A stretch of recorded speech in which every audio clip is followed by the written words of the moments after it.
triggered some very nice discussion, and I'm very happy for that. Well, the things that I would like to say about the knowledge management and communication system that we will have to think about how to build in the IRC needs to be probably, as someone from the public said, multidimensional. And also, as Kwesi said, we need to find out in which areas of the different networks that we will attract to, let's say, give the extra effort that will give the added value. And you talk a lot about added value, Shadrach. There have been a lot of different initiatives out there that they stop somewhere, let's say. So all of them have some limits, and also what we've done so far has also in the project has also some limitations that we are thinking on how to develop even more, let's say. I think the question about that I raised about the different needs of the different stakeholders that we aim at is very, very crucial also for the IRC. Again, the farmers have been taken up again. Some say that we will never reach the farmers with the IRC. Some say that we will reach them indirectly, probably. Some say that we can even directly. So I think this shows that we need to think in different ways, in different tools, if I may say so. So I think our knowledge management system or communication system will need to provide different tools that are very visible and easy to distinguish, and actually, if I may visualize it, the knowledge management will produce the different tools, and the communication will take it from there in different channels and distribute it, let's say, to the different kinds of stakeholders that we are aiming at. I don't think we can afford to leave a stakeholder group outside. I don't think is the idea with the IRC as well. So from this, the tools, some of them are already there. Some of them need development. There are a lot of people out there that are doing also work with similar, let's say, targets that we have. So we need to find out how to connect with them. We need to attract them, if I may say so. So we need to be attractive. So the whole thing that we will build has to be attractive.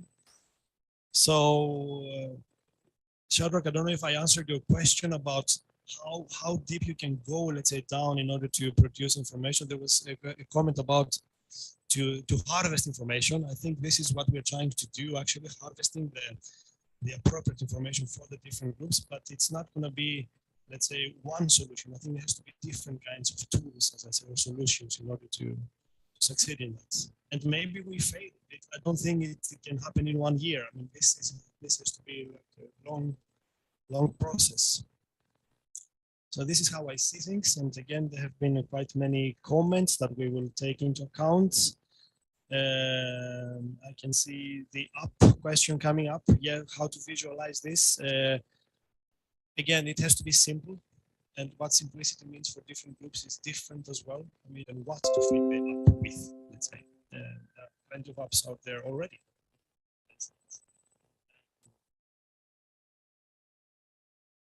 Knowledge alliances, yes, George. I think when it comes to the knowledge management system, yes, we see ourselves as an alliance. Of course, it has to be funded alliances, knowledge alliances. So we need to find a way to put together all the different actions out there that vary quite a lot between themselves as well.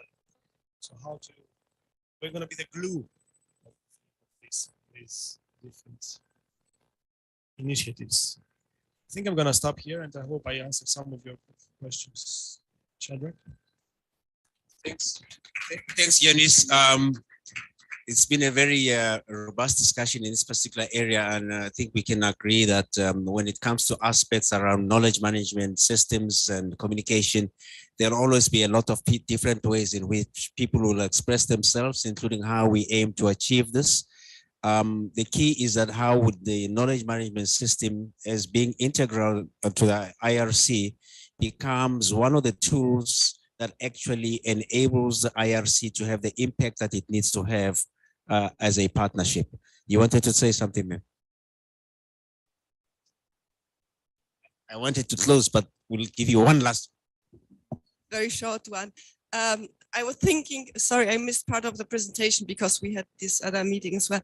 But I was thinking it would be great if we could have funding opportunities and job opportunities on our website in future, because I truly believe this would add value for the private sector to join our network and to visit our website and to join our communication dissemination activities. So job opportunities and funding opportunities. Thank you. Thank you for that information and suggestion. I think we have captured all the key issues that are out of the discussion this morning on this particular subject. It's almost 10 o'clock. We're supposed to break for coffee. I would suggest we take a 20-minute break for coffee while we prepare for the next session, which will focus on the funders strategy. But before we do that, perhaps a few comments that are coming from the online participants.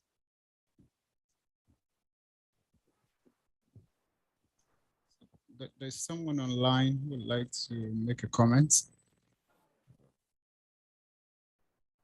Okay. Hello, good afternoon. We can hear you, please. Yeah, thank you very much. The comment which I want to make, because I heard about opening a call for proposals. I think sometimes it's very much difficult for youth-led organizations based on the requirement on those proposals. I think this time around, I think you will make it more flexible so that the youth-led organization will be benefit, because the requirement sometimes take 5 years, the experience of this. So sometimes youth cannot go for it because they don't meet the requirements. So I will be very much appreciated if you will be able to more flexible in terms of the call for proposal, so that youth-led organization would be benefit from the call. Thank you very much.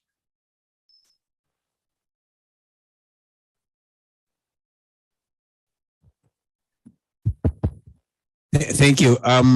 Colleagues, with those few comments and those suggestions that we've heard, we're supposed to break for tea. I would suggest we break for tea for about 20 minutes. And then when we come on, Henning and his team will be giving us their presentation on the funding strategy and aspects around sustainability and so on. And then we can take it forward from there. All right. Perhaps if you could just also put a little note on the online to say it's a 20-minute coffee break. Thank you.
Recording stopped.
It started.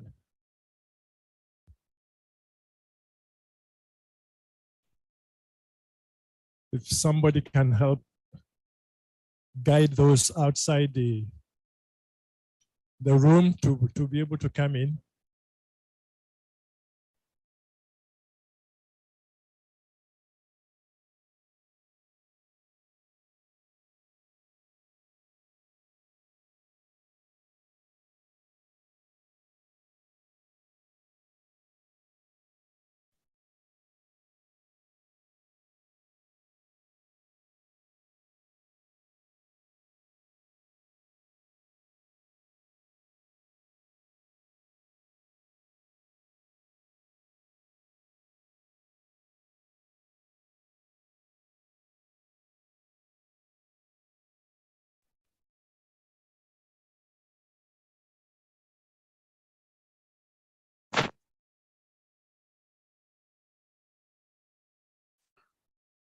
Hello, is anybody there already?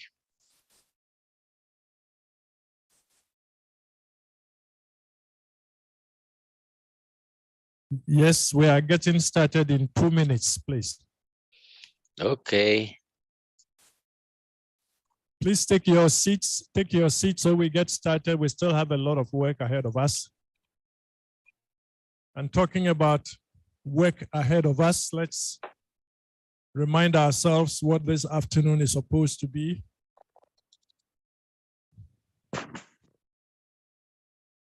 You know, as we go through these various working groups, work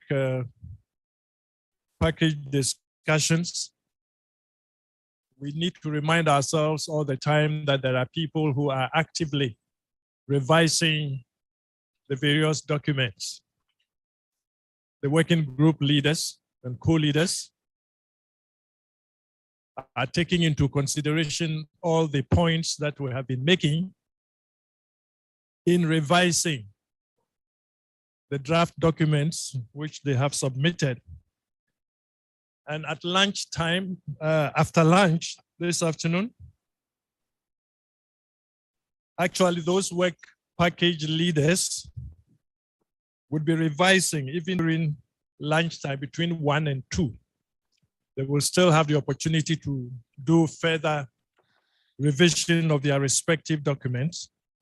And then from 2 o'clock to 3:30, we would have presentation of all the revised manuscripts, you know. So that has to be very strategically done. We can't go into too much detail, but at least the group leaders will need to give us a sense of where things stand and how they are finalizing all these documents.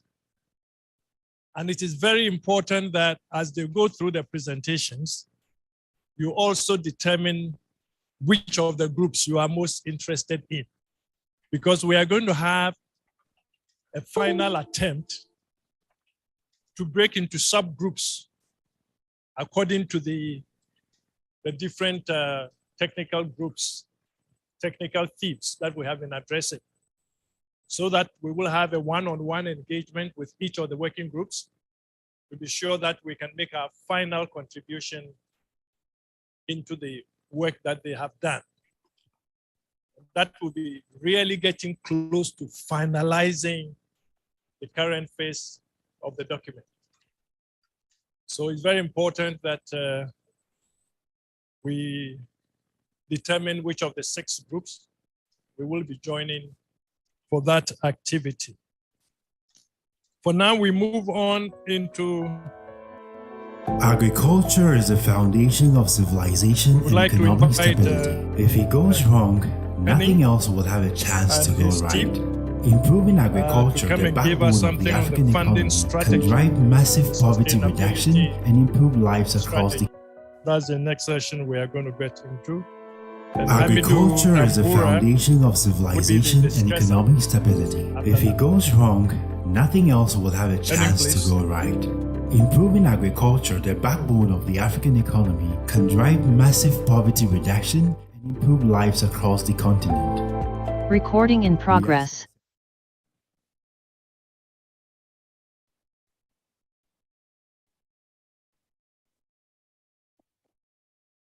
Okay, thank you very much. I hope you can all hear me now. Yeah, we can hear you. Ah, great, thank you. So we had in the early morning already some big discussions about integrating the funding and the funders, of course, into the AU-EU platform, the FNSSA IRC. So the issue we have here is, of course, there are lots of different types of funders around. We have the commodities funding, we have the development banks, we have the private foundations, we have international companies, we have EU funding, with which we are partly working now in LEAP4FNSSA and LEAP Agri. We have funding alliances like former ERA-net, like GPI-FACE and so on. You have UN bodies, you have EU members funding, which means national funding. You have non-EU funding. For example, there's lots of funding around now in research centers from USAID, from IDRC and China and so on. You have AU. And now I cannot move my slide. And also, what is important for the IRC is that there are all kinds of in-kind resources, which are very interesting in the research networks. You have the networks itself, you have the contacts of the national partners to the relevant actors, you have knowledge management systems, you have research infrastructure and very knowledgeable people. So you have different options of actually integrating the funders with their activity.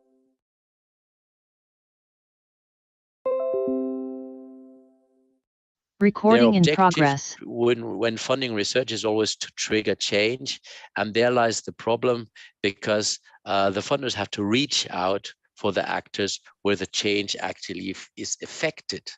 So the change is triggered by research innovators, by knowledge managers and strong networks, and the funders often have the problems to actually meet their objectives, to have joint theory of change, to have a collaboration with a research fora at regional level, to work group orientated, to involve the relevant actors, and also to have a check against the SDGs and other frameworks and other relevant initiatives. And this is actually what we are developing as services of the IRC to attract donors.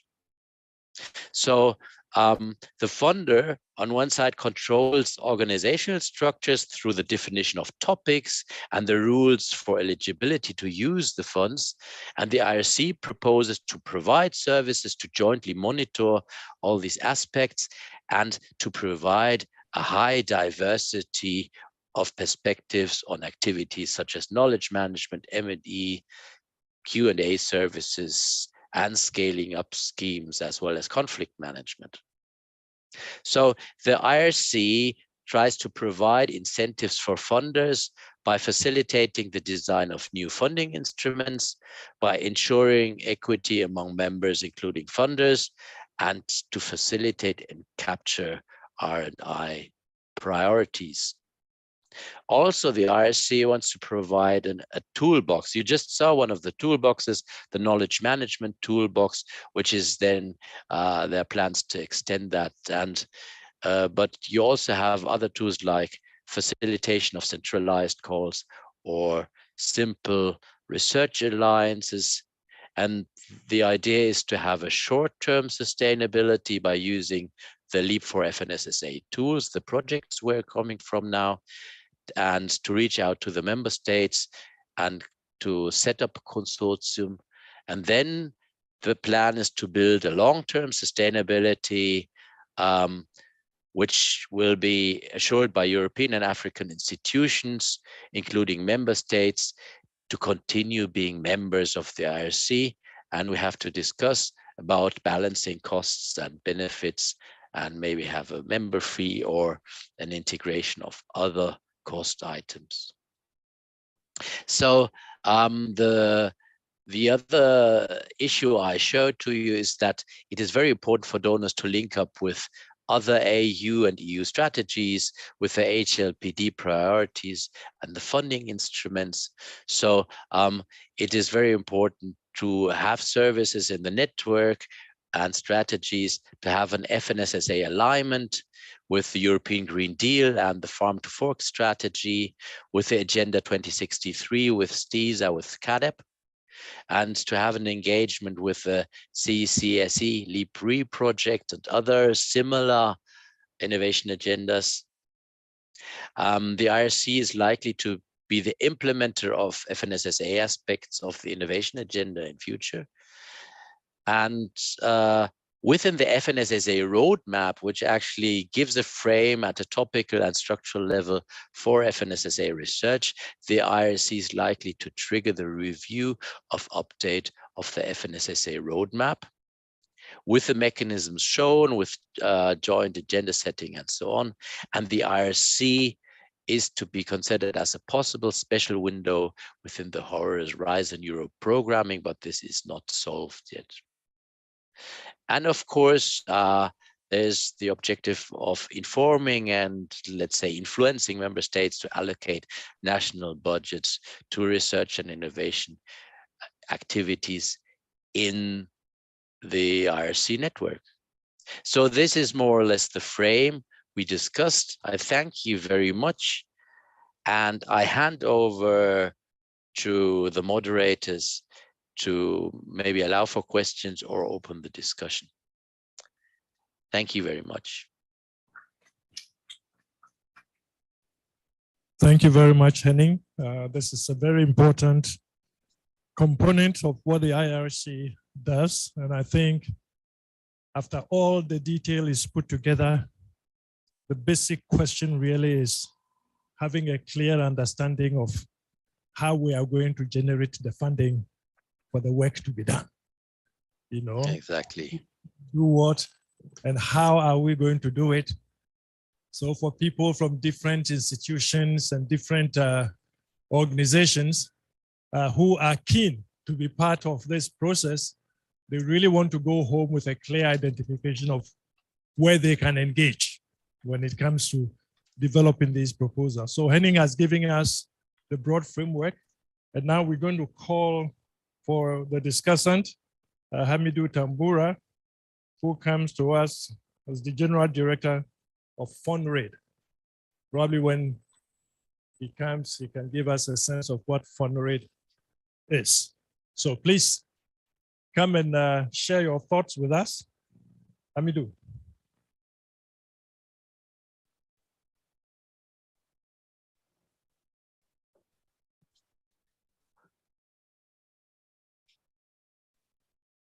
This morning, there was the funders meeting. So I'm confident that a number of issues that were discussed there would also be relevant for this session.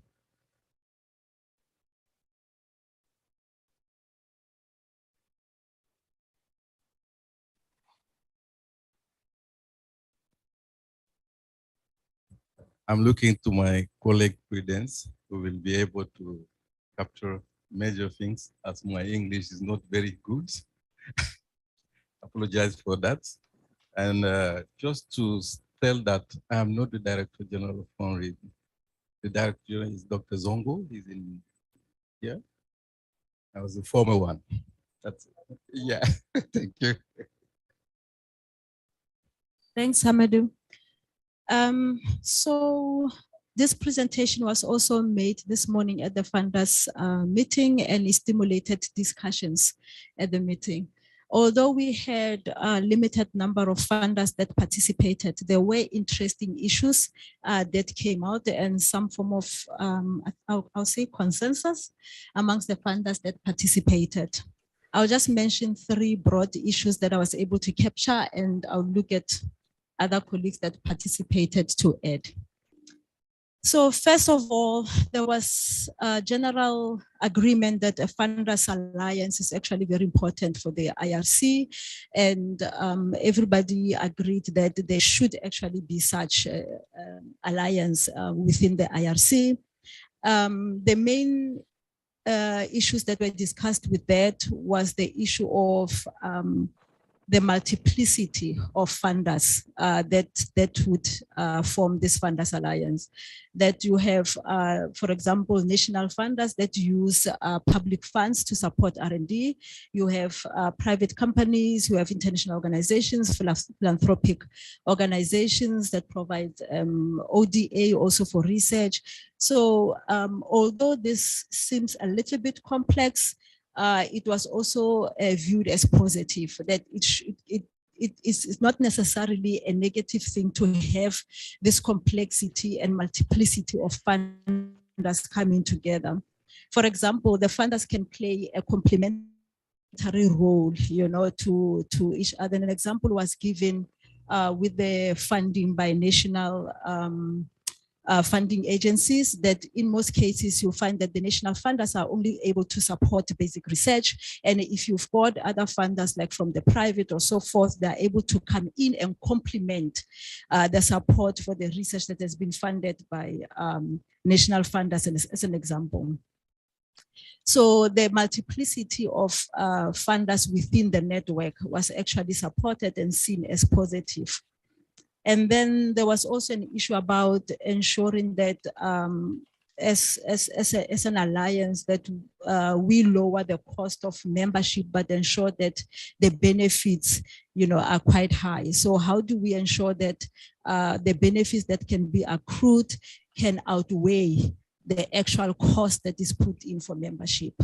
That was one of the issues that was discussed. And there was a critical issue that also came up, which has to do with the long-termness of the IRC. So there was an issue about how the fact that the IRC is a long-term platform is quite positive for funders, because it allows for the add-on activities or critical activities that we usually do not pay much attention to.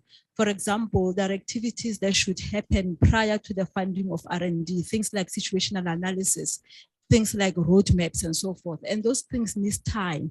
And if you have this long-term platform, then you are able to invest into those type of activities that should happen before the actual funding of R&D.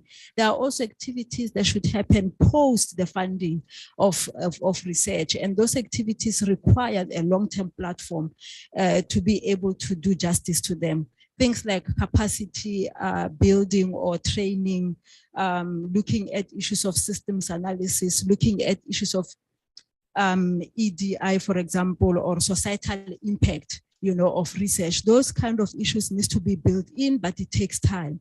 So with the long-termness of IRC, this type of issues are possible instead of the traditional 3-year funding of projects and moving on to another program. So that was quite positive that came out of the funders meeting.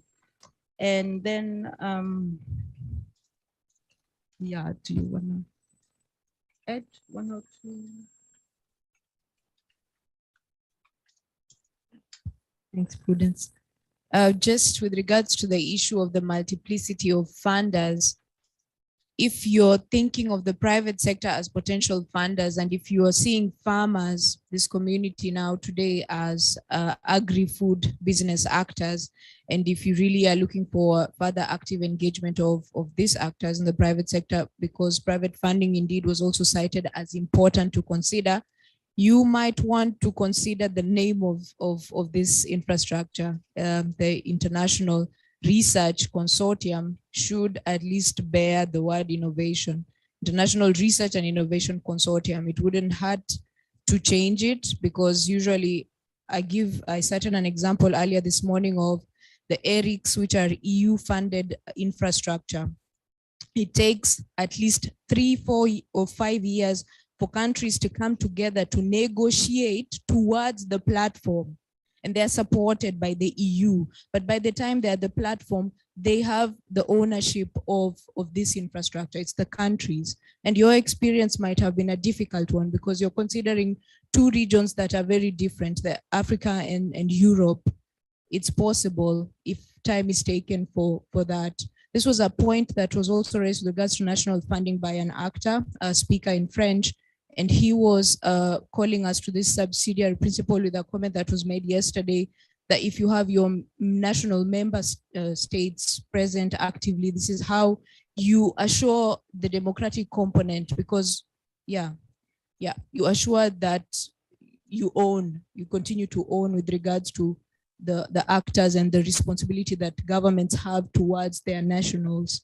I believe that is all that I had to comment. I don't know if it captures everything about it.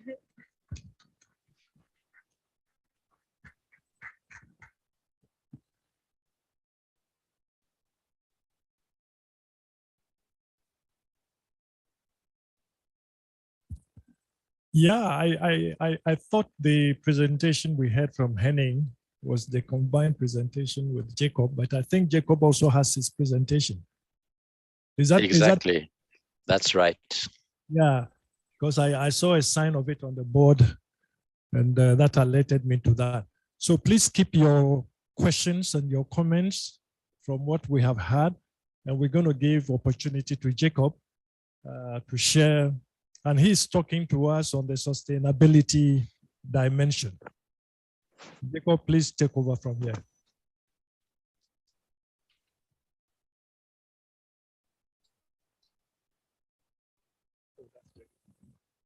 Thank you, Kwesi. I think, okay, it's not very different from what Henning has presented, but I just wanted to highlight on, in terms of sustainability, how do we move forward from where we are and where we are sitting at the moment? And the next, can you move the next slide? Because we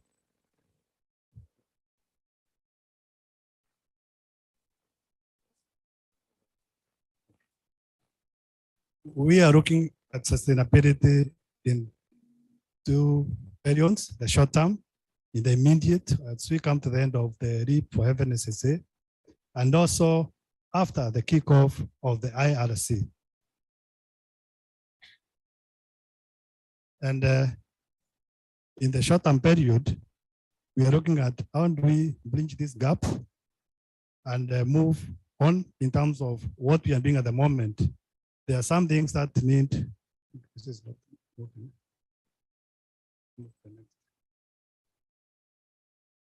There are some things that we need to maintain, especially the things like to do with the database, which was presented. It has to be maintained. We have the website, the LEAP4FNSSA website. How do we maintain it after this? And the thinking is that we will have to ask the work package leaders, the ones who have been coordinating these activities, if they can maintain that activity, even if it means at the minimal effort. And again, if these work package leaders, they are not in a position to maintain these activities, we propose that these activities could now be forwarded to FARA, and FARA as a coordinator could be able to handle some of these activities. Then in the long term, as had been mentioned earlier, we are looking on how do we interest institutions to participate both from Europe and from Africa. And that will depend again on how much, if you're talking of membership fee, how much do we put as a membership fee in order for institutions to weigh the benefits vis-a-vis the membership fee that will be paying. And again, the IRC itself is supposed to be, once it is sustainable, it's going to be there in the long term. And if this sustainability will also depend on the services that it is offering to members, and also whether the cost of running properly the governance, the secretariat, which has been mentioned, is quite low enough. Then we also need to mention that for the sustainability of IRC, we need commitment by institutions. That because we don't want people just to say that we want to become members, then there's no issue of commitment. How do we maintain this commitment? Do we maintain commitment in terms of a small member? One of the two must be right. Has just giving us the sustainability dimension. So we're going to open it up again for your comments, your questions relating to this. And later on, we'll see if anybody has raised his hand on the virtual platform. Anybody wants to raise a question? Okay, let me see by hand. I see 1, 2 at the back. Okay, people are not interested in money, so they don't want to raise their hand. But let's start with the 2 we have and 3. Okay, so let's start with the 2 we have. Dora first, please.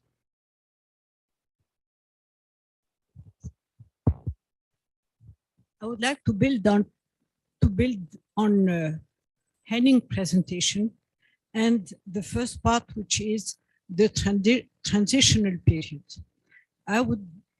I think that we have another dimension to take in consideration, and that is the credibility of our initiative.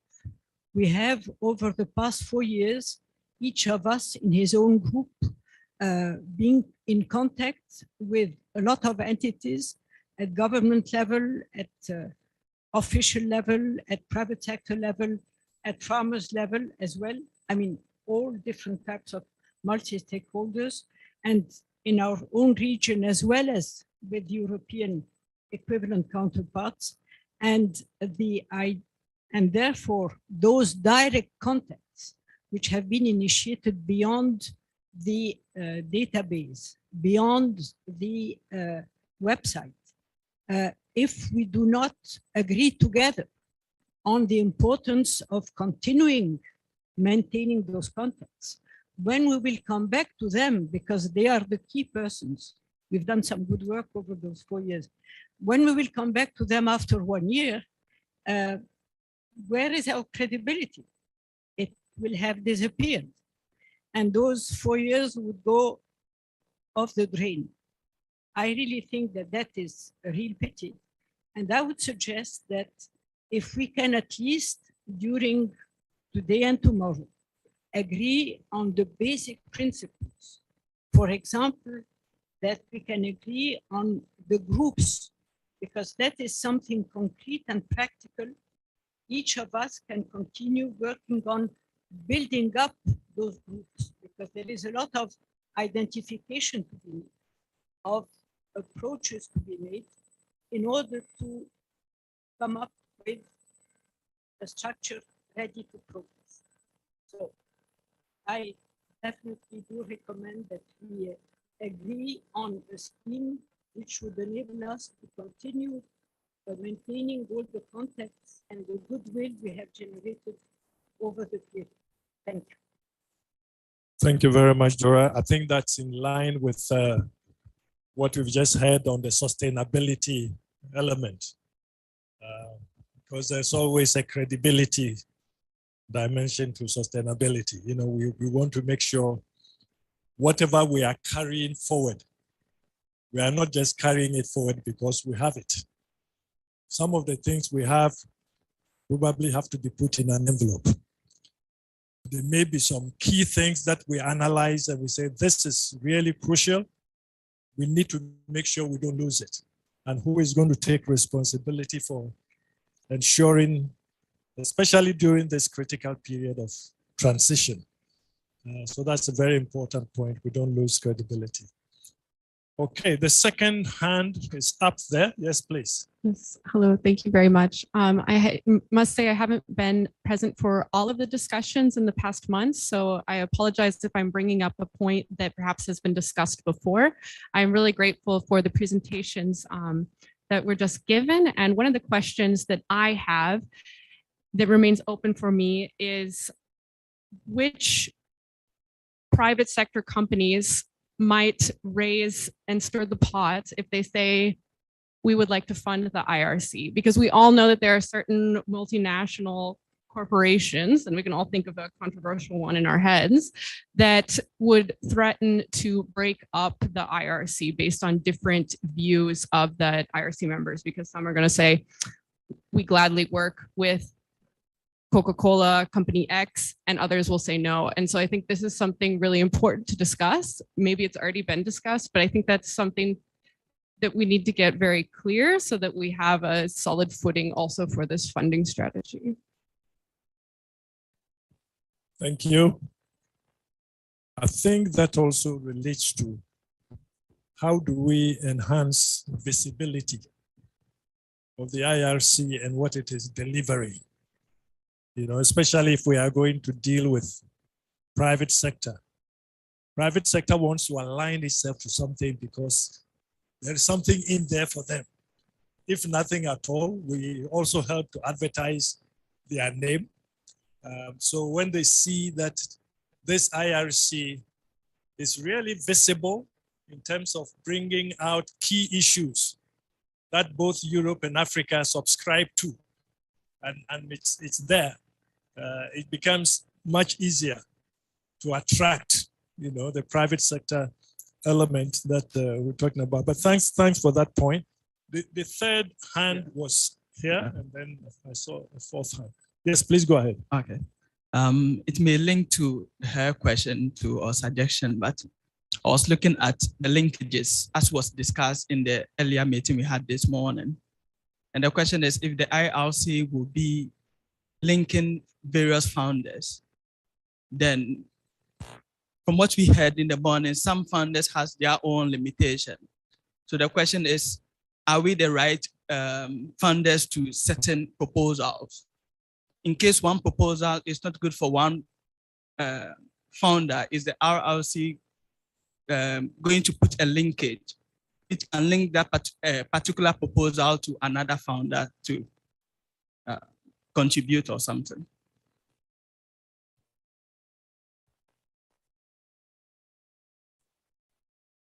I don't know if I got you. Oh, very good. I don't know if I got you correctly, but I think what you're trying to indicate, if my understanding is correct, is that we need to basically look at the type of proposals that would be coming out of this, and that will relate to the ability to know which type of funders to engage. Is that the point? That is one. But the question is, if one proposal does not meet the target of a founder, and you have various founders within the RRC, can one proposal be linked to another who is much more interested? Because maybe the researchers making that proposal may not know the others. Okay. All right. I'm sure Henning and Jacob have taken note of that. Let's go to the online platform and then okay. You would like to make a point here before we do that? Yeah, let's go to the online and then we'll come back to you.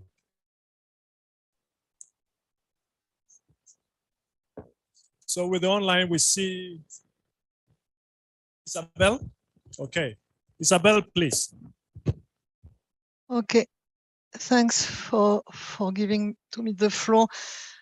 I would insist on the fact that funders will not play only one role in this ERC because it is not possible. funders should have a role of preparing the proposal that will be submitted to the governance. And in this role, it has to be linked to stakeholders, to researchers, to private sector, and they have to live together. And therefore, there is the second phases, which is the one of implementation under the supervision of the governance. And it is where the point of the funders is raised. If the proposals should switch to some funders, there will be the consortium that will implement it. If not, they will not participate to this. Therefore, the link between participating to the ERC and participating to some action of the proposals have to be clearly distinguished one from each other. And if not, it is not possible to put all together to one package, which should be the ERC and the funders. I'm not sure to be clear, but these two main function and role have to be clearly defined, and therefore it will likely have consequences on the platform. I want just also remind something I said this morning, that we are really at the European level in another framework that the previous one, at H2020, was different from Horizon Europe. And in Horizon Europe, the new tools, which are the partnership, do not involve any initiative or any work package that involve Africa, Europe partnerships. And it is also very important to highlight, because this relationship will have to be built in the frame of the ERC, I guess.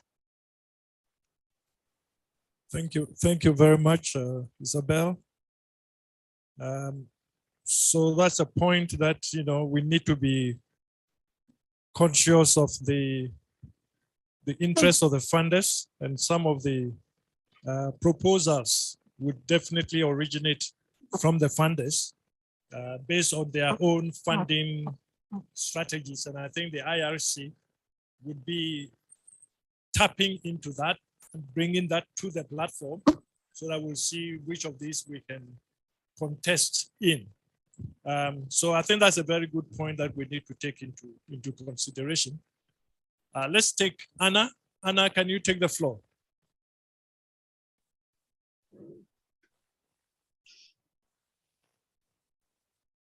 You are muted, please. Yeah, now can you hear me? Yes, we can.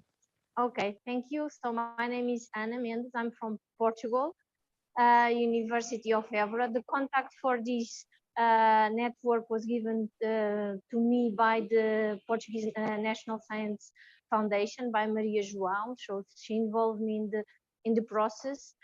For you to know, I have been involved in the past 7 years in the China-Europe Water Platform, and currently in the Water for All partnership, and would like to give the contribution to you that in the frame of the new Horizon Europe, as the colleague that I don't know the name, sorry, that spoke before me, in this context, the enterprises, the business sector are not eligible to enter the consortium.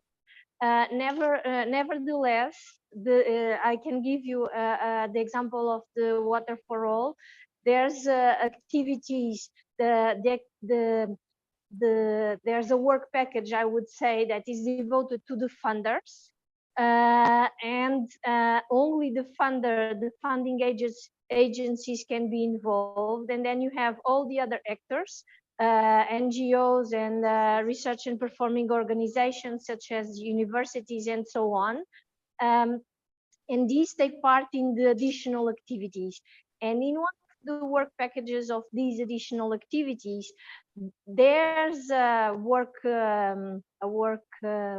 program on the funders, meaning trying to align all the funds that are available, including the private sector. So there's a task devoted to the articulation with the private sector so that they also fund activities that are assessed in the master plan, I would say, of the project as a whole. So this could be an approach. And I am sorry because I just didn't have time to prepare much for this meeting. I have passed my eyes through the document that you have sent. I don't fully see the whole picture.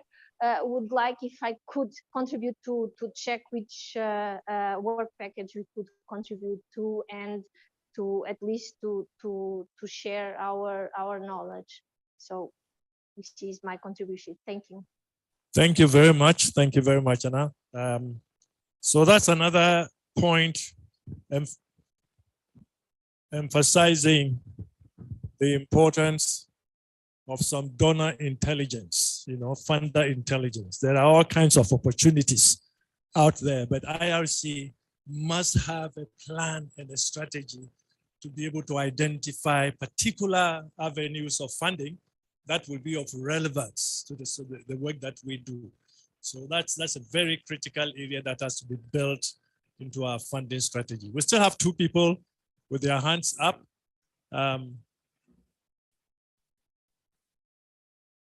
The first,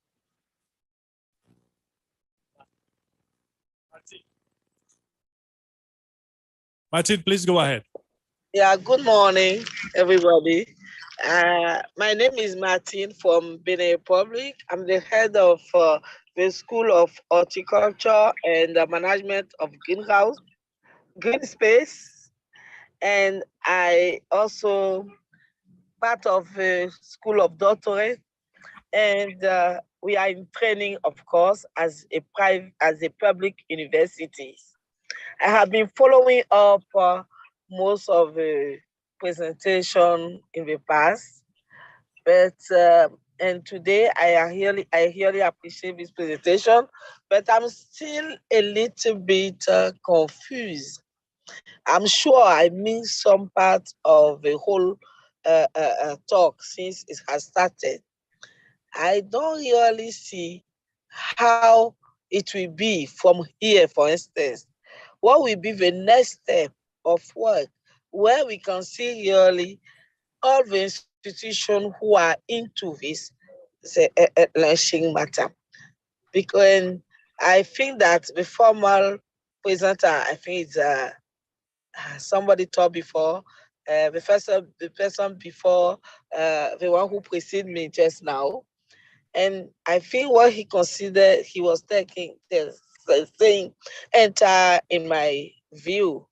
We need to consider all the institutions. And of course, donor has to give the direction of what they want, and the consortium has to work.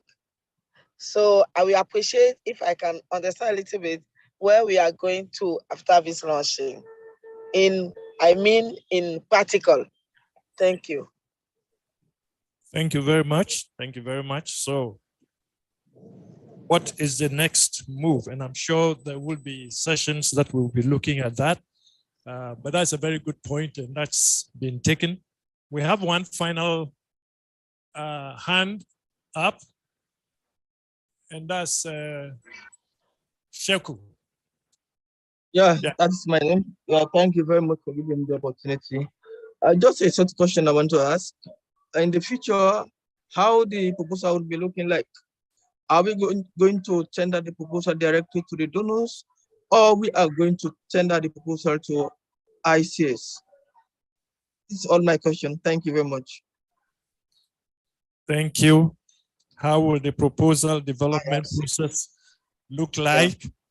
You know, sometimes donors make a call for proposals, so they define things according to their, and it's up to us to identify whether a particular call is of relevance, of potential, use for the platform. And sometimes we can also pull our minds together and identify some crucial gap that we believe can be solved or settled through the platform. And for that, we have to do some intelligence to identify which donor or which group of donors. We should also get away from the idea that one proposer, one donor. You can actually come up with a strategic proposal for which you can link a couple of donors to and be able to do that. I'm just reflecting a bit on what we heard from Sheku. So do we have any, oh yes, now we get back to, I think you have a microphone there, so. Thank you.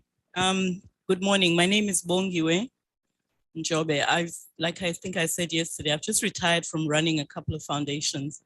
So I'm kind of putting on that hat and saying, what, if I was still running those foundations, what would make this forum attractive to fund, or to collaborate with, and therefore, allocate some funding. So I think, again, just from the private sector perspective, we need to there's an opportunity in the fact that I think there's a lot of solutions for poverty that private sector companies, particularly foundations, might be interested in working with the IRC on, and therefore the flow of funds. So I think that's a topic for another day, but I just wanted to comment on the presentation that was made in the morning. And 2 points hit out for me. One is the fact that the reality is different donors will have different funding cycles. And so in the design of the IRC, one needs to think very deeply around how one manages that, because it's overlapping cycles of reporting, and it's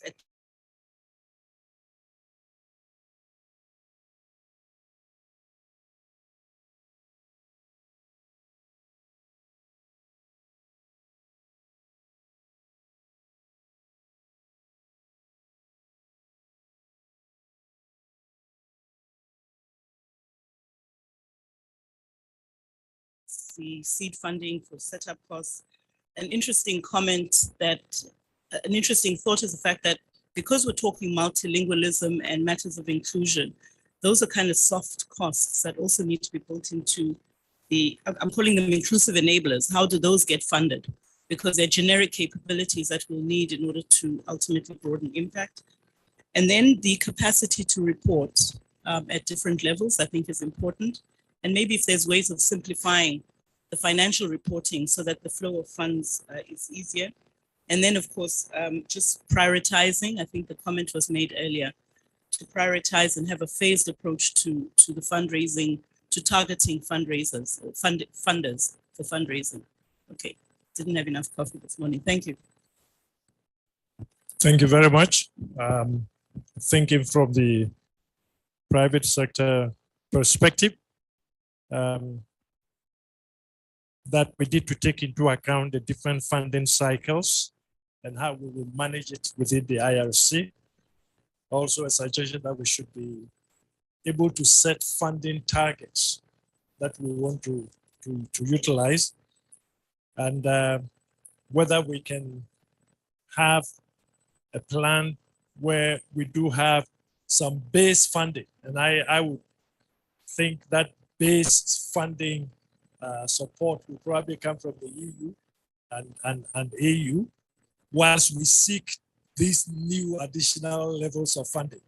So I think those are some of the things that we will have to discuss and put our minds to. Please, can you forward the microphone over there? Yeah. And then after that, Emmanuel, and then we'll run this session. Thank you. It's just following the previous comment. I think that it's important to have a good budget to demand funding, especially for this. There are different cycles, but there is a basic cycle of more or less 5 years, according to what has been presented, which means the first stage of the IRC, which means that there are ideas in terms of secretariat costs, dissemination costs, how to communicate things, and how much do they cost. I think that the budget is crucial here to then apply for funds and contact the funding authorities, and connected to that, what has been said by everybody, which is what is being offered. And I believe that there are different groups, and the big groups are obviously the private sector, foundations and enterprises, and that can be reached. But I think it's possible to have this group. Then, as it has been said yesterday, there is public money that should be involved. I think that we all know that public money will be here in a way, either by Africa or Africa and Europe, either at other levels which are connected to the members, local and regional. And then I think fees are also another element. I believe that fees, from my experience in other organizations such as this one or other platforms, fees are relevant. They are minimal, but they are an element of belonging in a certain way. What I do think is that there shouldn't be a single fee. We know that equality is a good principle, but we also all know that equality among institutions and people that depart from different positions fosters injustice and inequality. So that should be good criteria, setting up, I don't know, 2 or 3 distinct fees. But I think, and the fee in kind, which has been also presented. But I think that fees are important in terms of connection. And I know that there is always, money grabbing for every institution, but I think there is also a consciousness that what can our institutions actually give and pay for a platform like this? Coming from the Lisbon University, we know more or less what we can do, for instance. Thank you very much. And Emmanuel.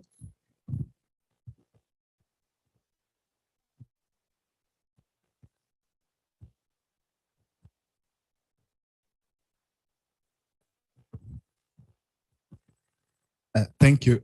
A thought just came to my mind relating to the capacity building function. And I was wondering whether the funders would also consider supporting national funding agencies that are emerging or that are young to build their capacity to continue supporting. And this could include, among others, mobilizing resources at national level, or in countries where they don't exist, supporting establishment and functioning of those funding agencies, especially at national or regional level. And then what we think should be beneficial for them as well, including funders, might be very helpful and targeted advocacy so that they can join. Thank you. Thank you. So the capacity building function and also targeted advocacy for different stakeholder groups. Let me inform, let me at this point inform our lead presenters, that's Henning and Jacob. They're going to be giving a very short time to give us their view on everything that has been said, but in just very crisp fashion. Before we do that, let me pass it on to Shadrach. Yeah, Chair, thanks. There's a very brief but very pointed question around what is the financial commitment of the present LEAP4FNSSA partners to invest in a transition period. Okay. The speakers can respond to that. Yeah, okay. So the speakers can and also Irene is here. So the present commitment, for instance, from the EU itself, from the AU, in moving to this next phase. Have we got a sense of, hey, we are waiting for you guys to submit the proposal, so we throw money at you? Anything that has come from that regard, because we need that concrete base out of which we can then begin to explore other avenues. Yesterday, somebody asked, who are our parents? Yeah, and we know our parents, that one we know, EU and AU. So they cannot abandon us. Yeah, okay. All right, I'm going to ask, first I'll ask Henning to give his overview thinking, and then Jacob would also come in and give anything that relates to the sustainability element. And in place. Thank you very much. Well, from what I understand, you have certain colleagues here in the discussion who are already asking, okay, what are the formalities to obtain funds? And we are not at that stage. So we're in the situation that LEAP4FNSSA has been funded through the EC, and this is very good. And such a network like the IRC now has to attract funders to actually, funders always want to position themselves within the networks, and this has not been achieved yet. So actually what has to happen now, it has to be achieved to attract funders to actually invest into an IRC. And that will bring also the discussion, what kind of funder, because the groupings of national funders, of let's say regional funds like in EC and AUC may be harmonized, but it is very important for the network now to concentrate, to develop a structure and not be, let's say, dragged away by other agendas and other options of funding. And I cannot really say how good the options are to obtain funds from the from companies and from foundations. And being myself in a funding institution at national level, it is not always so easy to harmonize the priorities between national funds and company-based funds. So the message is actually, from my point of view, that the IRC has to be very attractive in order to attract funders to actually contribute funds. Thank you. Thank you very much. And Jacob, would you want to add any thoughts, anything beyond? Yes, please.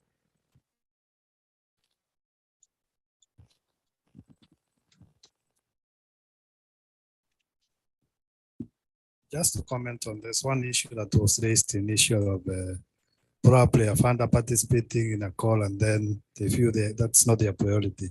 I tend to think the kind of platform that we are forming is one which will be consultative. So by the time the call is going to be out, all funders will be in agreement in which areas that they are going to support. So to be, I don't see a situation where somebody will be pulling out and then the call is already out. The other thing is that, of course, there was also an issue of maybe some partners not feeling comfortable working with some funders. That is an issue that, of course, has to be looked at the governance structure, at the governance level. Which kind of funders are we going to be involved with so that they are accommodative and they are able to be accommodated by all partners who are within the IRC. Maybe that's what I would want to comment on.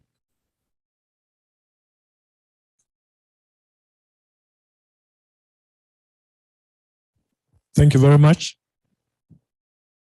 Well, ladies and gentlemen, I think we've had some very useful points made. And I believe our lead presenters are going to consider all those points in finalizing their documents.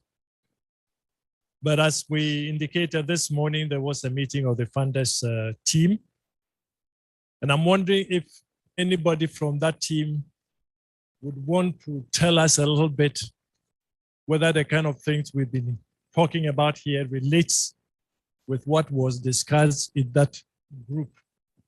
Is anybody from that team, or to present their inputs into this whole process as part of it? Dr. Zongo.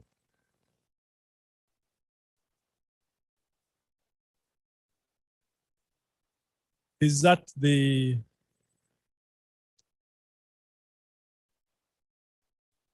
Prudence?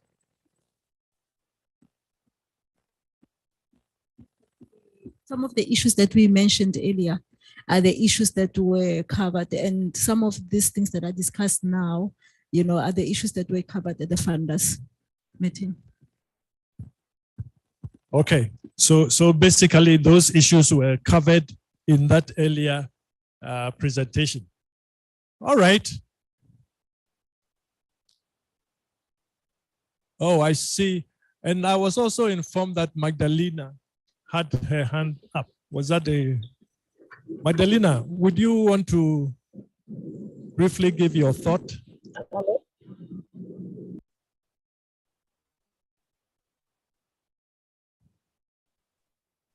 Unmute yourself and then... Hello? Yes, we can hear you.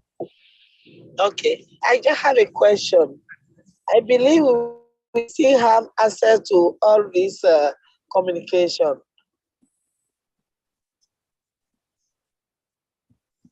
Hello? Which communication are you referring to?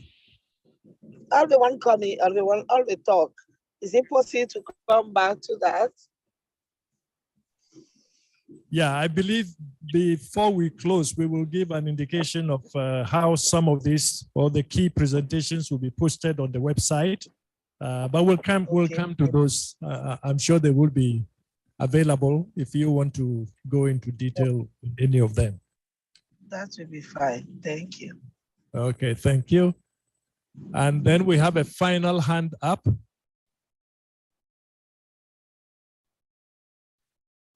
Okay, so that was an old hand.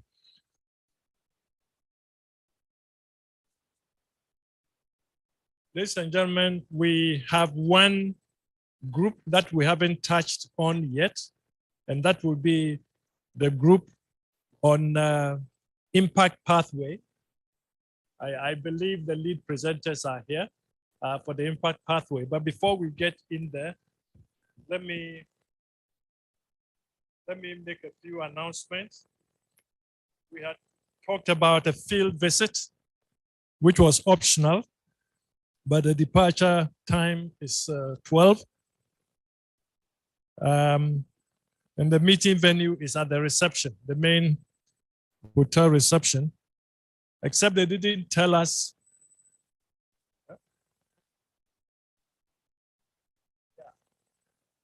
Well, you should also know that this program will go on. I mean, this is an announcement being given all over. I mean, they didn't also tell us what the field visit entails and where you're going, whether you are being taken to the market or you are going to the central laboratory. We have no idea. It's just that it's a field visit. So it's there. But remember, this session will be going on.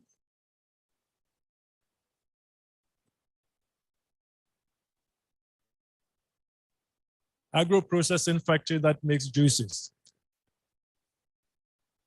Okay. How that will fit into the program is something else, because this group is going to continue to work. And we may actually be sharing proposal opportunities. So if you go and you don't find yourself in any proposal, don't question anybody. Now, when we come back from lunch, of course, we have one group, but I also want to inform you, we're going to have these breakout sessions that I mentioned.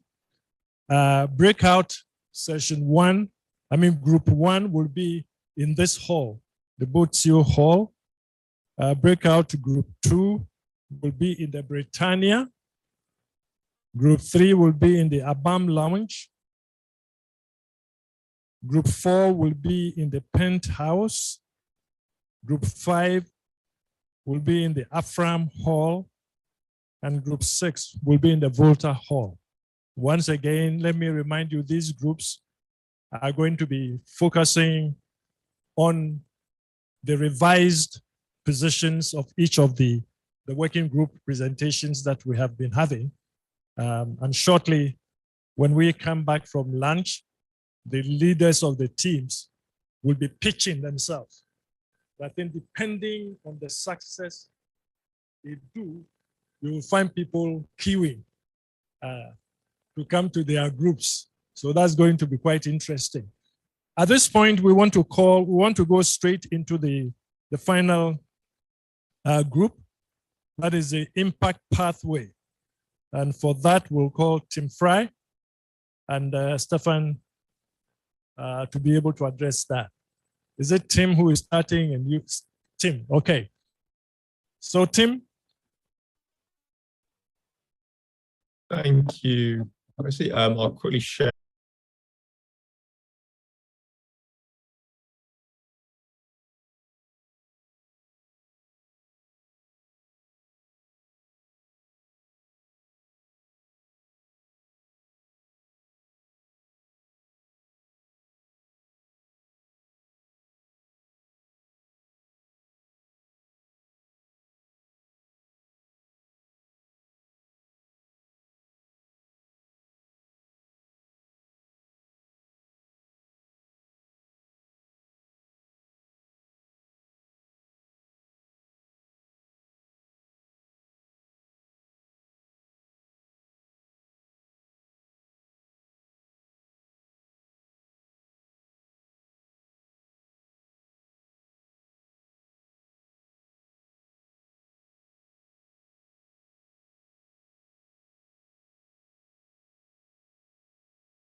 got to Recording kind of in contribute progress. and meet the objectives of the IRC. Again, as I mentioned earlier, this should be iterative. This is a kind of a first go, and this IRC and its logical pathways to impact will and are positioned in a kind of dynamic system. So we'll need to adapt to different users and to different situations that arise. Overall, so we've kind of talked through the different or how the IRC will try and meet the objectives, the different objectives. And we're looking at the impact, right? These should all actually interlink with each other to some extent to improve multidisciplinary Africa-Europe collaboration in research and innovation in FNSSA, to increase the impact of R&I investments and scaling up and scaling out, and overall these feed into contributions to SDGs 2 and 17. There are obviously a number of ways we can take this forwards and improve it. Most of that is built on including the perspectives of a kind of diverse set of actors that I think we still need to build upon. For us, at the moment, I think moving forward, we've got a few questions for ourselves and also need to hear from everyone else. The first, really, what are the critical pathways that we think have been missed? Where are elements that we've not considered that will actually contribute to impact that we should include in this? How can we articulate these pathways in a way that attracts actors with different priorities? This is a fairly important part of this, I think, right? Because the IRC is complex, it's hard to understand. How can we articulate what the IRC is aiming to do, build on its value proposition in the way that's understandable to different audiences? Another key element of this, we need to figure out what the main assumptions we've made, what the enabling factors are and what the disabling factors are that will enable us to increase the kind of efficiency and effectiveness of the IRC or provide a challenge, a kind of a blockage to it. The last is kind of linked to the second. How can we bring in the perspective of other stakeholder groups that work at different levels in different continents into the forming of the IRC and also the overall kind of defining of objectives and how those objectives are going to be met through different outcomes and different functions and services. For me, that's all I've got at the moment. Thanks. Nice to see you all on the screen. Let's appreciate Tim. Wonderful. We're going straight for Stefan's input on this subject, and then we'll come to the discussant. Thank you so much, Gracie. Thank you. And is it possible to display my slides? You don't have my slides? Okay, I'll do it without the slides. Thanks to the presentation here, we have an excellent starting point to formulate issues and ideas for the IRC. And we would also like to point to the question, how can we move on in the future? It's a pity that you cannot see my slides. I put some efforts in it, but however, perhaps in the aftermath we can share them. We would like to point at the future. What can we do once we establish the IRC to allow? I did that, and I also did it to the team, but it doesn't work. I'm not allowed to use USB sticks. I'm sorry. It's not an issue. It's not an issue. It's fine. We want to point to the long-term perspective with regards to the impact-oriented management. So is a handful of experts sufficient to develop the basis of the cooperation in the AU-EU region? And that is what we are questioning. And we are suggesting to consider a method and an approach to include all 82 member states in the AU-EU region in the priority setting of programs, for example, and also into the monitoring, evaluation, and learning processes that have to be conducted in the process of our collaboration.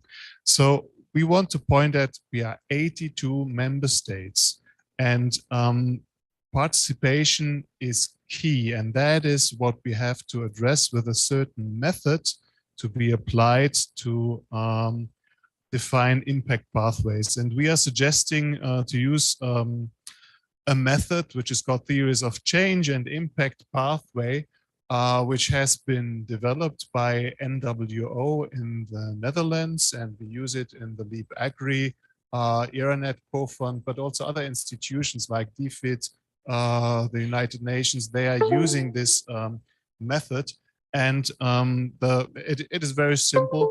With this method, you develop a situation analysis, and coming from in which you are formulating problems and causes of the problems in the AU-EU region in this case, and coming from this situation analysis. And there are different ways to organize a situation analysis. You can do this also with a SWOT analysis, a context analysis. However, a situation analysis is the starting point of a priority setting process in the AU-EU region. Oh, there are the slides. That's great. Thank you so much. Now they are gone.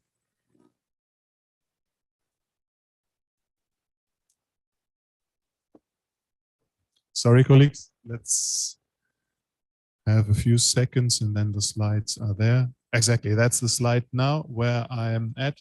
So it is just as a reminder, what is the theory of change and impact pathway? What does it consist of?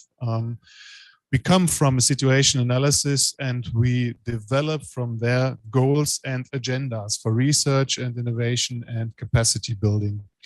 And we also identify the desired outputs, outcomes, and impacts. And consider this as a document to which all the 82 member states in the AU-EU region should contribute. And that is, of course, ambitious, but it is possible. We did this with 42 member states in the Mediterranean region, the Union for the Mediterranean. They developed within half a year 3 theories of change and impact pathway.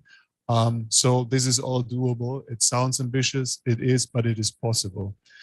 Another aspect of this method, the theories of change and impact pathways, is that at a certain point, in particular in cooperation with the funders, one has to define indicators for a proper monitoring, evaluation, and learning concept. The next slide, please. Another point I want to raise here is cooperating in, oh, that is, okay. Thanks, Quissy. Cooperation and learning in complex systems means also that there are unforeseen impacts. And this means that after a certain point of activities, of processes that are ongoing, one has to reflect again, where do we come from and where are we now and where do we want to continue the cooperation. This means when we in the AU-EU region make it to formulate a theory of change and impact pathways, we start the activities, we implement the agendas, we will come to certain outputs, certain outcomes, and certain impact. And at the end of such a process, we should organize an impact analysis. And once we have such an impact analysis, we can again reflect where are we now, and it is considered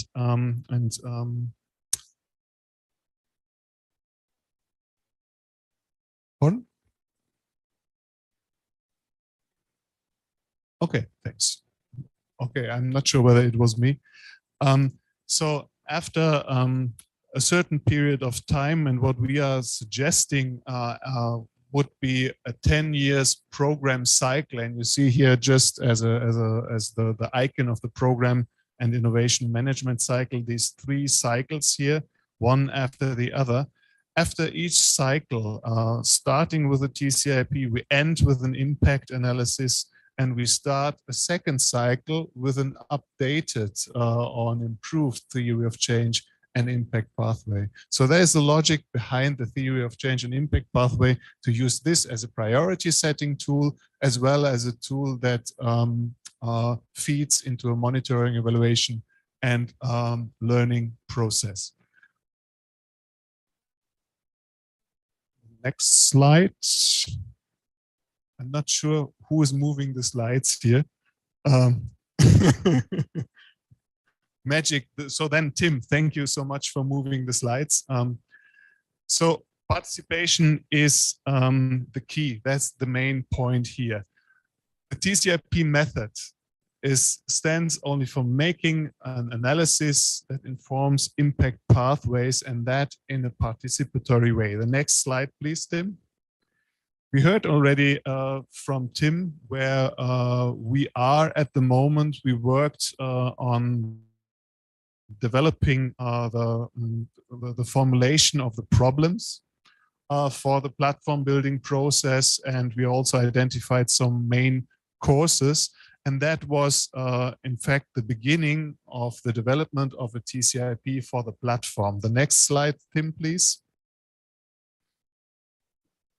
We also should consider, for example, developing a TCIP for the clustering issue, for the clustering process in the AU-EU region. Do we know how the issue of clustering is treated in the different member states of the AU-EU region? No, we do not. Where are the gaps? How can we support the development of clusters? How can the governments support this development? How can the IRC support clusters with, for example, guidelines for how to establish a cluster? So it is in a way to combine a bottom-up approach. So clusters should form themselves. If they're not needed, they will disappear. But this is also a top-down approach in following a subsidiary principle. What can governments do to support clustering processes, and what can the IRC, what could the IRC do to coordinate that in a polycentric system so that we can combine the clustering processes in each of the 82 member states into an overall process that is well coordinated with a good communication between those centers of activities with regard for clusters, for example. So I just want to give you an idea. A theory of change and impact pathway for clustering might be an option for us in the future, as it is also an option to have a TCIP on the platform. The next slide, Tim, please. So again, I must constantly underline that I'm arguing for a broader participation in the development of these priorities of future programs and activities, and the TCIP method might be considered as the method we all get some orientation. We create a reference point with a TCIP where everybody can be well oriented. The next slide, Tim, please. The development of TCIPs, in fact, is suggested here as a function of the IRC platform. The idea here is to suggest, once we started with the IRC, to start a process in which each member state should engage 3 to 4 national experts who are contributing first to a situation analysis, so that we can ensure that from each member state we have a way clearer picture than perhaps 10 experts could give. And this should not minimize, for example, we have a roadmap, the HLPD roadmap on FNSSA. This has been written by 10 experts. That was excellent. We needed that roadmap. But the suggestion here is we can do that better. It should build on a more differentiated image of what is going on in the 82 member states. So each member state should finance 3 to 5 experts from their country to contribute to an overall TCIP document. The AUC and the EC should finance the coordination of the writing of this theory of change and impact pathway, Again, the European Commission did that for the Union for the Mediterranean last year. We furthermore should ensure the establishment and the fostering of existing national focal points. For example, we have also the national science academies, which are the institutions in the countries where they exist, where they pool expertise, excellence. And we could address the African network of science academies and the European network of science academies to contribute to such TCIP, and they could also form the focal points that are needed in a polycentric system.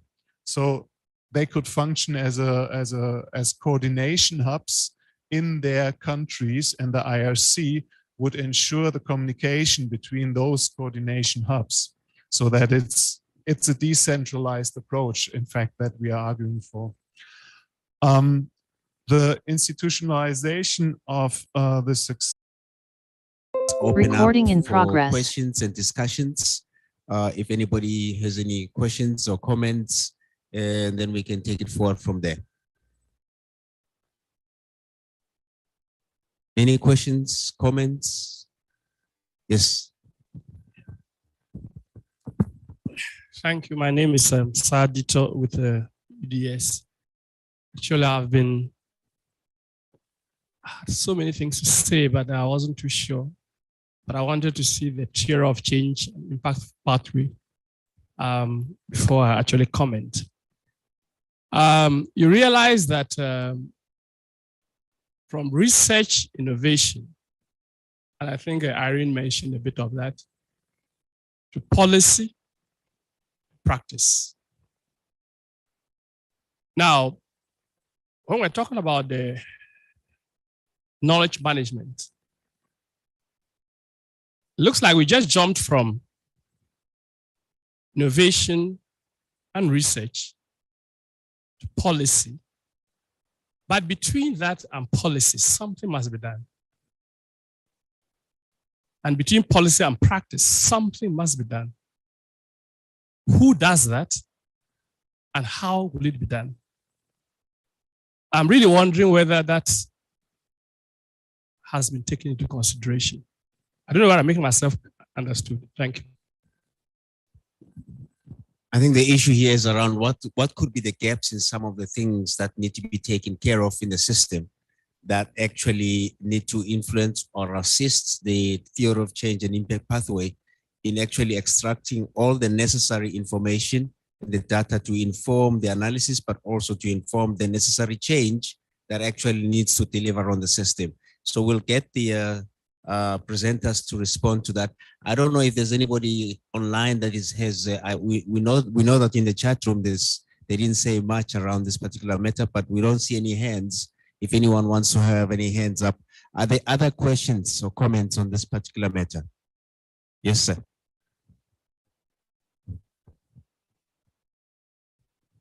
Thank you, and thanks for very elaborate presentations. I wonder if it's not clear to me whether you can briefly explain, are these two presentations kind of competing, or are they complementary, or should they be merged, or how should we understand these two models? Okay, other questions, comments before I hand over to Stefan and Tim? Okay, Stefan, then Tim. Thank you so much. These are not competing models, not at all. The second presentation, my presentation, was meant to give an outlook where we should continue in a more differentiated way, in a more participatory way, to develop impact pathways, desired impact pathways. And the TCIP method would include, as I mentioned, a priority setting approach that we could not manage in LEAP4FNSSA. We didn't have the time and the resources to do that. So it's challenging to collect information from 82 member states. That is what was promoted with the second presentation. what we have at hand now in the first presentation was the output of this project here. And from there, we could improve this method, for example, for an impact-oriented management of a platform.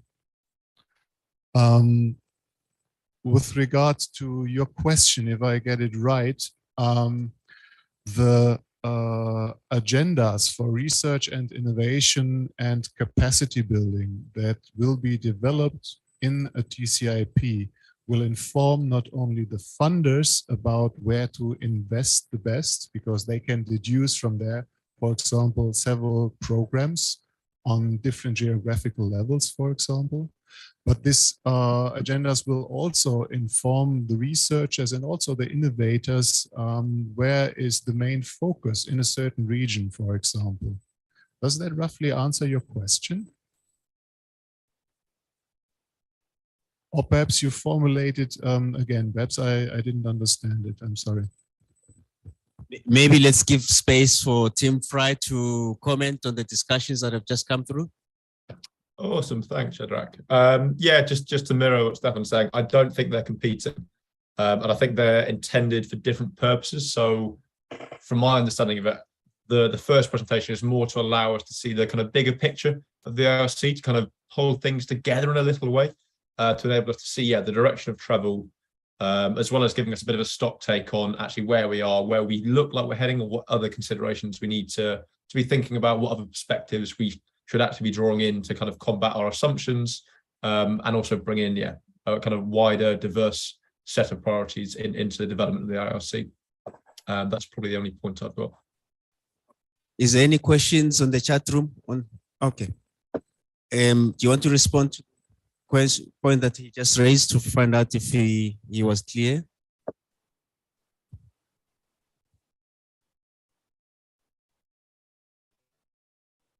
Tim, do you want to respond to the, on the policy? Maybe you want to repeat it, or do you want? Did you get it? Yeah, can I get it repeated, please? Okay. The point is that we are generating knowledge and innovations, and definitely to get it to practice, it has to go through policy at different levels. Maybe at the regional, at the national, even at the local level before it can get to practice. Now, in terms of knowledge dissemination and so on, we haven't really seen what happens between research and innovation component to policy.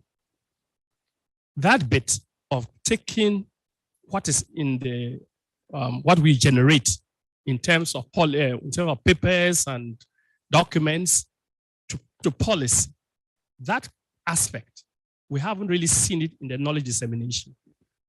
Then going from policy to practice, whether at the national level, regional level, or the district level, there is something that must be done there to actually be able to translate policy into practice. And I'm saying that those bits, those gaps, I don't see how they are actually going to deal with those ones. I'm not too sure whether I'm now making myself clear. Yeah, from me, I think I've got the. Yeah, Tim, can you just start, and then from there we'll ask Irene to say something. Go ahead, Tim. Of course. So firstly, for the kind of policy level, right, the knowledge to policy, the knowledge innovation to policy, I think that's where perhaps the secretariat functions of the IRC will come into its own, and the kind of the activities that secretariat will have to fulfill obviously need to be fleshed out a bit more. But that should provide that interlinkage with a high-level policy dialogue to kind of utilize the learnings of the IRC from different stakeholders, from different clusters, and provide a kind of streamline upwards to policy. In terms of getting policy to practice, again, I think that's where we need strong brokerage capacity within the IRC to look at actually what different stakeholder needs to have, and how can they be addressed using the entire capacities of the platform. So I think these are more activities and functions that need to be fleshed out both at a secretariat level, but also at a kind of, as I think Yanis was touching on, a kind of how we utilize the knowledge that is gathered by the IRC, and how we ensure that different needs and priorities are kind of communicating with this knowledge source. Indeed, I think I will follow on what Tim has explained. to say the whole idea, I think that is being put to the question is the policy practice. Now, between innovation and policy, the processes in between there normally are at national level, and that in itself need to be articulated. A number of policies would have been developed at national level, and they are not translated into implementation. And a whole lot of issues in between innovation and policy that needs to be handled at national level. We are anticipating then that if the IRC is well formed and is linking science to policy, these are the aspects that the IRC will be interested or should be interested to the end to contribute to. Then from the policies to the practice, there's another gap there. And there's a good example. FARA itself is working on a big deal on policy practice index and indices that actually looks at policies that have been enacted and the issues between policy and its practice. And there are a whole lot of capacity issues also there. So again, within the functions of the IRC, some of the areas that need to be articulated for capacity strengthening at the policy level will include those issues. If we are looking at the science, the serious science policy interface to ensure that the policies speak to priorities of the countries. So it is something that the IRC can easily do and should focus on defining those aspects. Yeah, I think I think you've probably just hit the nail on the head, and I'm not sure if Stefan has got it now. The challenge around science-based policy advice and how this links with the monitoring, evaluation, and learning, which is your TCIP, and how that informs further actions downstream.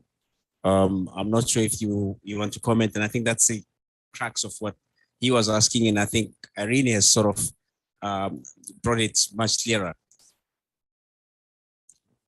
I'll try. Thank you so much. It is key to understand that we are arguing for cyclic processes. And this means that the input that comes from scientists, the experiences that innovators make will be monitored. And this will be analyzed. And at the end of a cycle, of a program cycle, we will have an impact analysis that can inform also policymakers, but also researchers. So what was the experience in the last cycle, let's say 10 years, and from there on we improve what has to be improved. Perhaps we reached a certain goal, and then fine, that's also good. So it lies in the cyclic programming approach that we ensure a continuous learning, a continuous exchange between the different stakeholders. Policymakers, perhaps that again, and I'm speaking also from the perspective of a funding agency that is serving a ministry. I see an urgent need for informing the funders appropriately where exactly they can invest some money, where does it make sense, which thematic issues are the burning issues at the moment. And we do not really have this in a systemic way. And in that sense, so what Tim was presenting, these are the ideas that we have for now, but it was not based on this broad participatory approach that I tried to present. And in fact, it's just an improvement of that, what we have at the moment at hand to systematize this development of priorities, better communication, better reflection and learning processes in cycling programming approaches. Thank you, Stefan. Do you want to say something? Yes, I just wanted to add to this discourse on the complementarity of this discussion. From where I sit, everything that you do that will derive impact needs to be informed. So how the information travels up to get the impact is what we're talking about. So if you look at the functions that we presented yesterday, through to even the governance that was presented, what Tim has carefully tried to do is to give the credence to the linkages between why the IRC has been set up, why it's doing what it's doing, and what pathways we are expecting outcomes to happen, and ultimately expecting impact to happen. Now, this entire, these three pathways that were presented, again, I think it was informed in a way by the countries themselves. When we did a theory of change for an impact pathway for the LEAP4FNSSA project, the LEAP4FNSSA partners contributed to the understanding of what that pathway should be. But that's one. The other one I know is the bigger FNSSA partnership itself. Of all the projects that come together in the LEAP4FNSSA project, they all contributed when they were doing the impact analysis. The implementers at the country level were contacted. So they must have contributed from their perspective from the country level into this process. So what has been presented and the assumptions that have been made are derived from these processes. The second presentation comes in to say, okay, this is fine, and this is how we perceive our impact, our outcomes and impact to happen. In the long term, we could even improve the participation or the participatory processes that feed into, or that gives you the basis for deriving your pathways. And so the essence there was, how do you better improve the participation? And in the LEAP4FNSSA project, over the 4 years, we had looked at a method, which is the TCIP. And of course, what we have learned from there and what we know from there is what Stefan was trying to present. So it shouldn't be antagonistic at all. It should rather speak to a process that could be informed, because the TCIP, mind you, is what? It's the situation analysis. Second, it is a roadmap. Third, it is a monitoring, evaluation, and learning. These are three. So the first two only informs the monitoring, evaluation, and learning, which is what Tim has carefully used to be able to derive our impact. This is what I would say. Thank you. Thanks for the summary, Irene. Go ahead.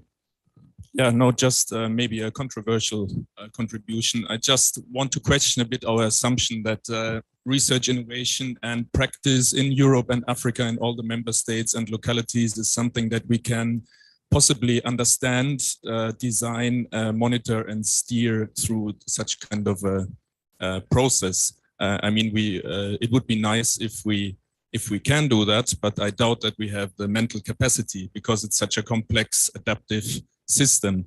So instead of spending a lot of energy on developing indicators and then trying to prove that we have made a difference, maybe we could just start bringing people together and focus on the core pathways or functions of the IRC and try to make a difference. Let's just get started in a way. That's what I want to say. Instead of overthinking or overestimating our capacity to understand how the world works. Okay. I think that's not controversial at all. That's a valid point that you've made. And actually, this is what we're trying to say. We're moving forward because we have come this far, and we know these pathways are the things that are derived from the objectives that we've set ourselves. So that's what we're saying. The second one you had is only to let you also know that there is a longer perspective, and there are issues of understanding that you want to involve all the member states. But Shadrach, what I want to say is this, and I said it yesterday, the LEAP4FNSSA can only do so much, and it can do it based on its membership. And the countries themselves, they have their way of doing things. They're not going to change that. You can only change it if you show that a certain technology or a certain process or a certain policy actually works, and give them the evidence. So what IRC will do is not go change countries or go and do countries' priorities for them. Is actually to have a process to harvest these priorities from the countries, that we can also use that to articulate what priorities investments should consider. So I agree with him 100% that that should be the case. Stefan? Thank you very much. I would like to add as well that we are in a broader political context, and we also have to serve this context. Our first goal is that everybody in the EU region has her or his food on the table. That's the main goal, full stop. But we also are in a political context, and we are improving that. And everybody who participated in the high-level policy dialogue, in which in theory 82 member states should be present, knows that this requires a lot of improvement. We are right at the beginning to understand how we can cooperate. And in that sense, we also have to inform via the IRC what do we need from the highest level of our cooperation, which is the HLPD. There are, for example, the ministries relevant who could decide, oh, we go for clustering, we go to for addressing the clustering issue and improve that in our countries. We improve the communication between the countries, and then you are in a very ambitious setting to improve that, no doubt. But when do we start to improve it? So we have to see that. We have to have our food on the table, but we also have to improve the political and the technical cooperation in our region. Thank you.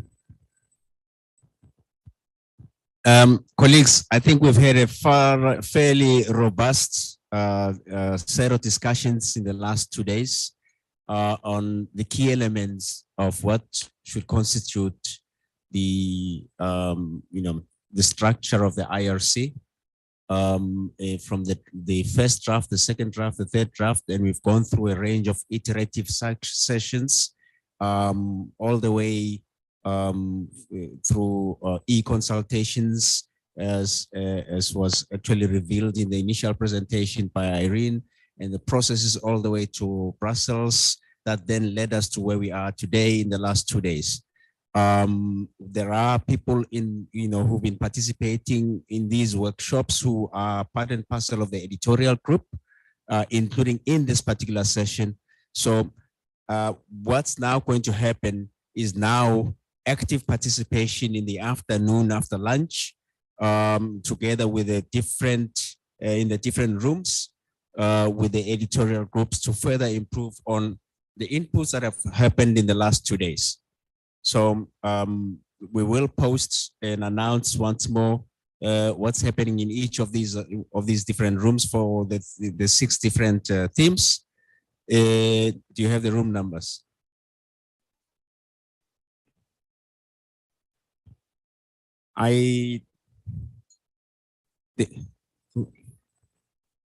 The ones that were announced by Kwesi. There's one on governance. There's one on.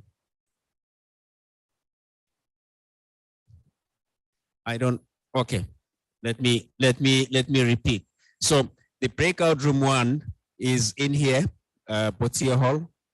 Breakout room 2 is in Britannia.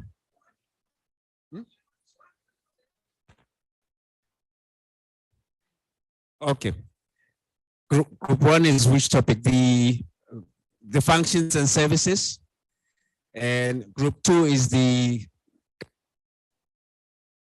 3 is the membership. And group 4 is the knowledge management. And group 5 is the funding strategy. And group 6 is the one on impact pathways. So group 1 is in Botio Hall, which is this room. And group 2 is in Britannia, where there was a funders meeting. Group 3 is in Urban Lounge. You'll be directed when you get outside. And then group 4 is in Penthouse.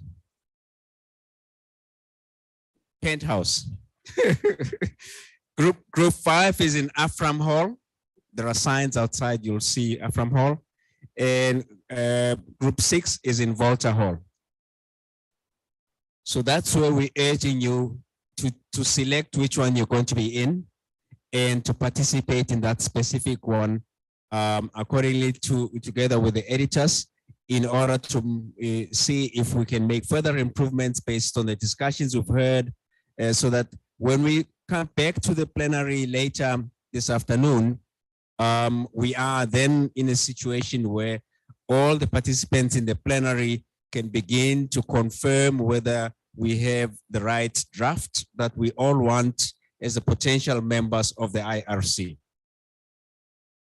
So we're now moving into the right question.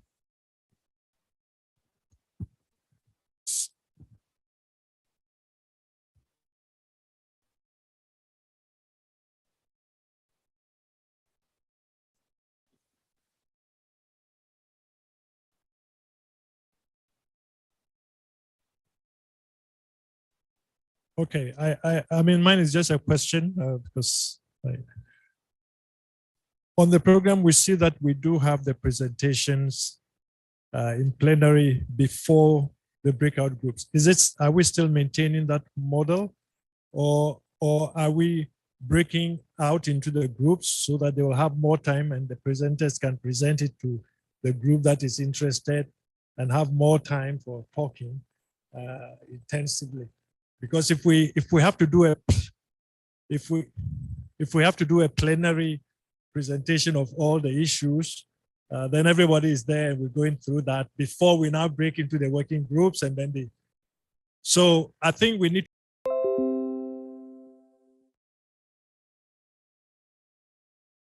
and recording in as they choose progress. which room they go into, the system will direct them to that specific room where they can participate.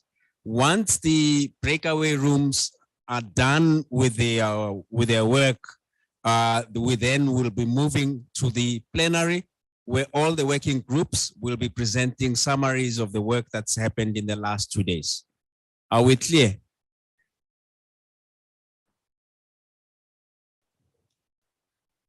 Okay. Correct. We are now breaking away for lunch, and at 2 o'clock, even for those that are online, will then click on the system to choose the room they want to participate in. Thank you very much, ladies and gentlemen. Have a good lunch.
Agriculture is the foundation of civilization and economic stability. If it goes wrong, nothing else will have a chance to go right. Improving agriculture, the backbone of the African economy, can drive massive poverty reduction and improve lives across the continent.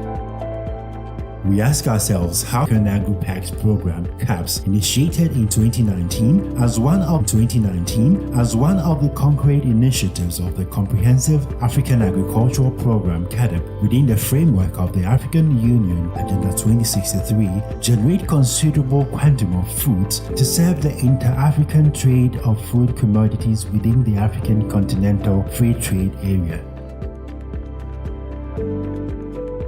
At the Forum for Agricultural Research in Africa, FARA, and our partners, we stand together with the Science Agenda for Agriculture in Africa, S3A. We believe partnerships are at the center of our efforts to connect science to Africa's agricultural research and innovation ecosystem. By this gathering, stakeholders in the Climate Smart Agriculture (CSA) are repositioning the wider African farming and agricultural research for development community to minimize the inherent climate-related biotic and abiotic vulnerabilities and building a resilient African agri-food systems as non-negotiable for the attainment of the ideals behind the Africa We Want Agenda 2063 in the long term and the CADP Malabo goals and the Sustainable Development Goals (SDGs) in the near term.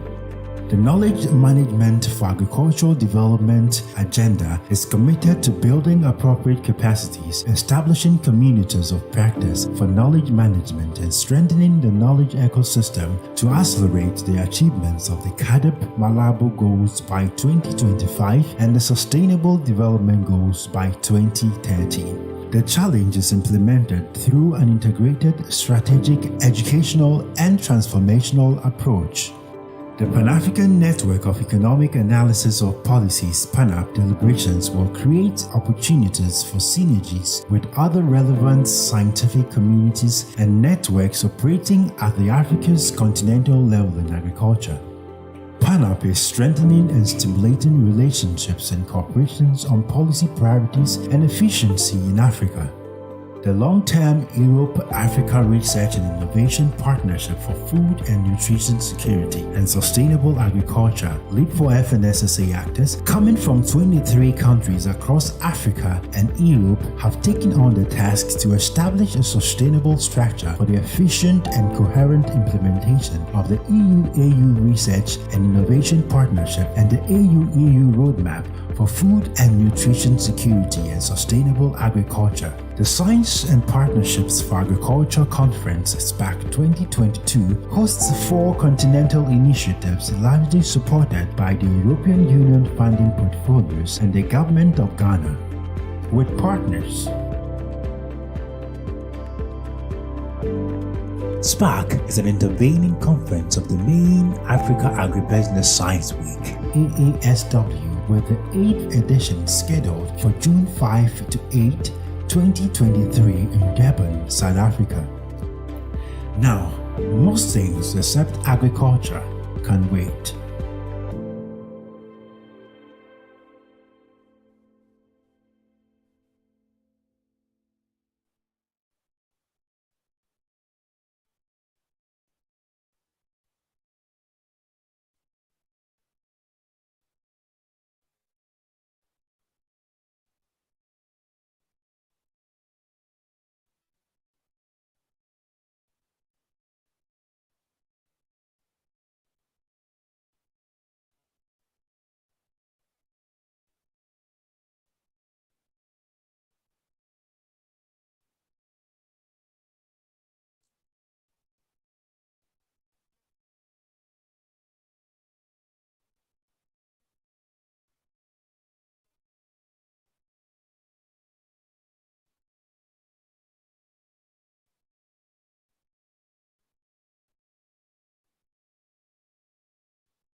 Recording stopped.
actors coming from 23 countries across Africa and Europe have taken on the task to establish a sustainable structure for the efficient and coherent implementation of the EU-AU Research and Innovation Partnership and the AU-EU Roadmap for Food and Nutrition Security and Sustainable Agriculture. The Science and Partnerships for Agriculture Conference SPAC 2022 hosts 4 continental initiatives largely supported by the European Union funding portfolios and the Government of Ghana.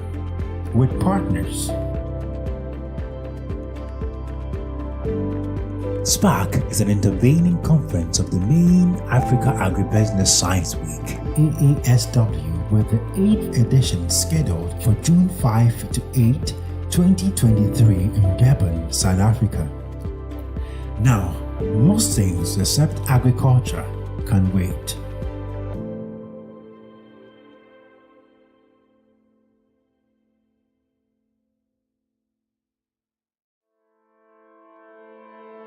Agriculture is the foundation of civilization and economic stability. If it goes wrong, nothing else will have a chance to go right. Improving agriculture, the backbone of the African economy, can drive massive poverty reduction and improve lives across the continent. We ask ourselves, how can we, through the Common African Agri-PACS program, CAPS, initiated in 2019 as one of the concrete initiatives of the Comprehensive African Agricultural Program, CADP, within the framework of the African Union Agenda 2063, generate considerable quantum of foods to serve the inter-African trade of food commodities within the African Continental Free Trade Area. At the Forum for Agricultural Research in Africa, FARA, and our partners, we stand together with the Science Agenda for Agriculture in Africa, S3A. We believe partnerships are at the center of our efforts to connect science to Africa's agriculture.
is not quite what was intended before. Recording in progress.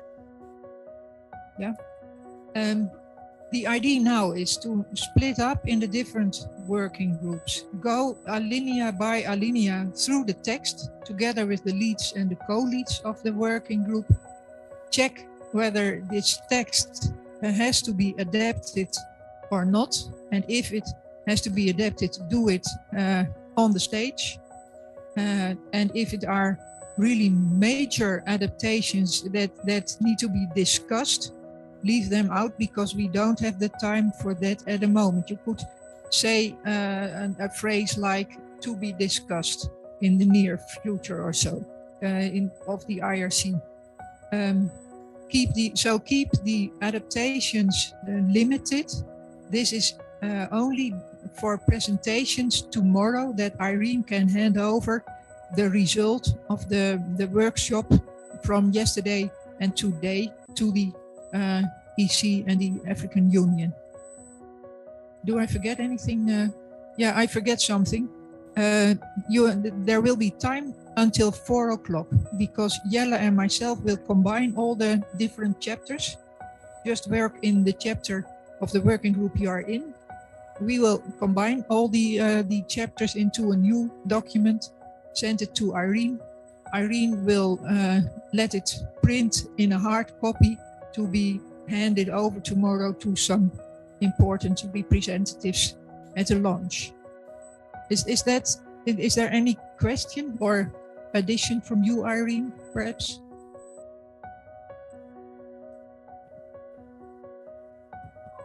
Thank you, Patricia. It's not about wordsmithing the document. It's about looking at the essence of what's written. So if the essence of what is written is okay, we adapt. If not, then you say to be discussed, you know, because we cannot, as I said, we are not launching a perfect IRC. It cannot be. Once it is launched, then its members will arrange its own first meeting and decisions will be made, specific decisions will be made. So let's keep it simple. Let's look at the headlines and look at whether the essence of what is being said is what we have agreed on. And if not, then the issue of to be discussed will be put there. And then, of course, the editors will put together the entire document again, and I have to get that ready for tomorrow. The document has been shared, so it's been shared. And you have a hard copy. You have the hard copy, and the editor's work.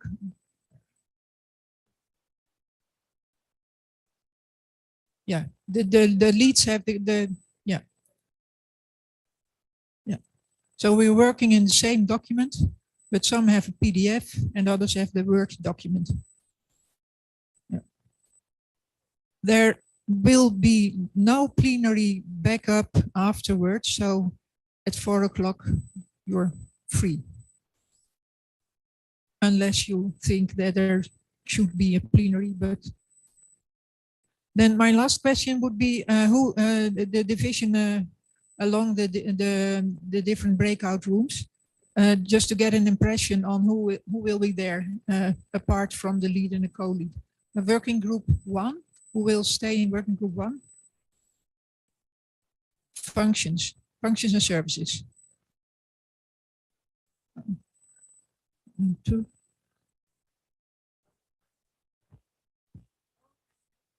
Are not available. Yes, unfortunately, AFRAM, they still haven't finished the session, so it's still occupied. And then Volta is available, but we do not have the online opportunity in Volta, which is in this enclave. That's all. Otherwise, all the other places are available. Okay, breakout 2. We will go to breakout 2. That was governance. Yeah, governance. Who is going to governance?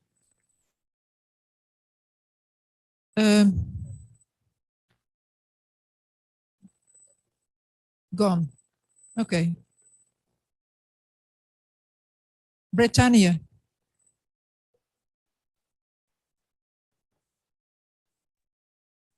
Yes, hello. Breakout 3, ABAM launch, that is membership. Who will be there?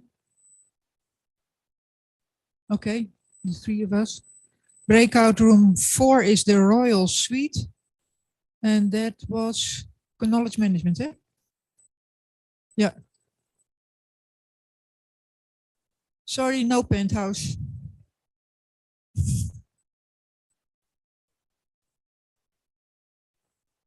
Who will go with Janis to the Royal Suite?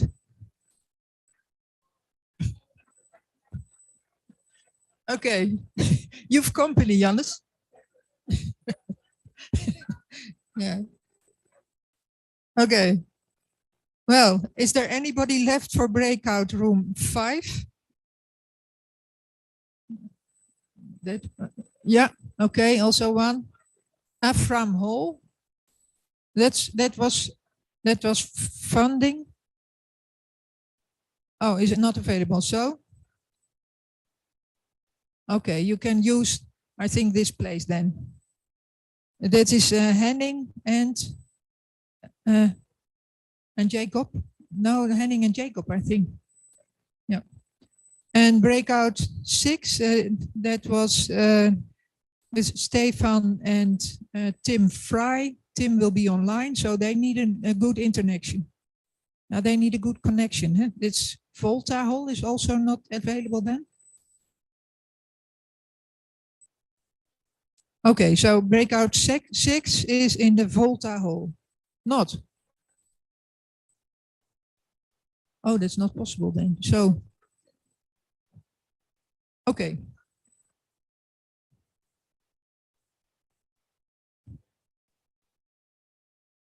Okay, then my group will go to Volta Hall, wherever it is.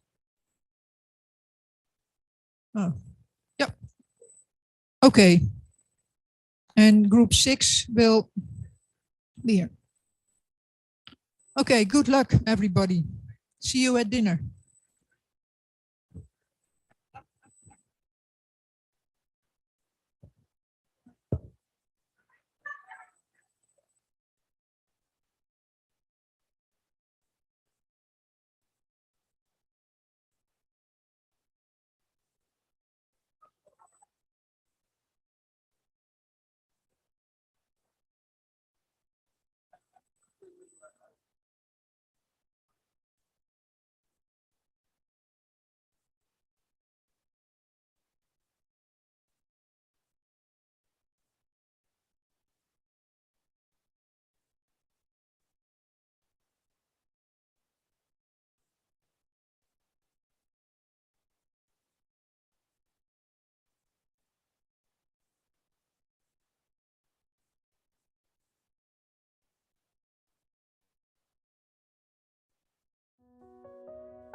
progress.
Hello.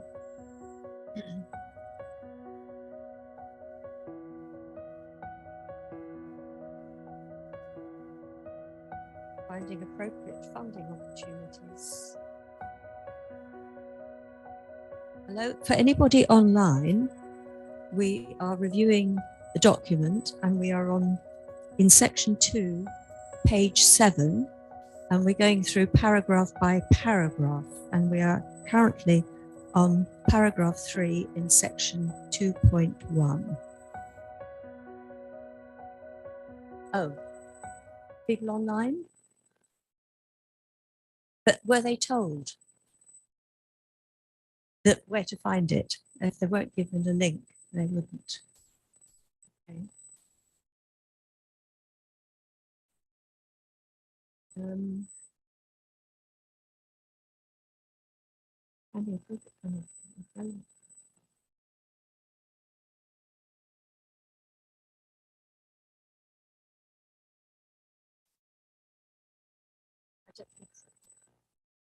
No, just said you asked if you could see.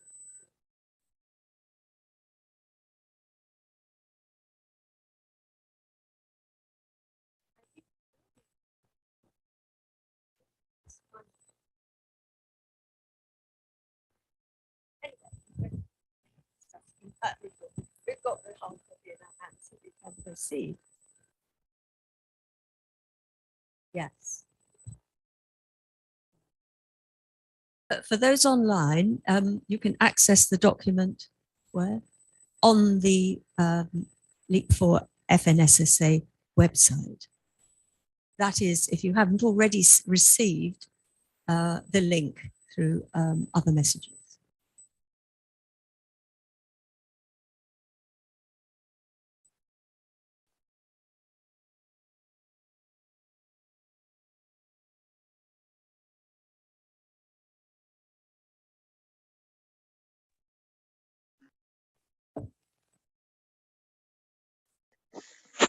Fine. Is there anything else on that paragraph? Otherwise, we'll move on to page 8. Sorry. Hello. Hello. Hello. Yeah. You mentioned a document. Sorry. May I know the document? This is the document.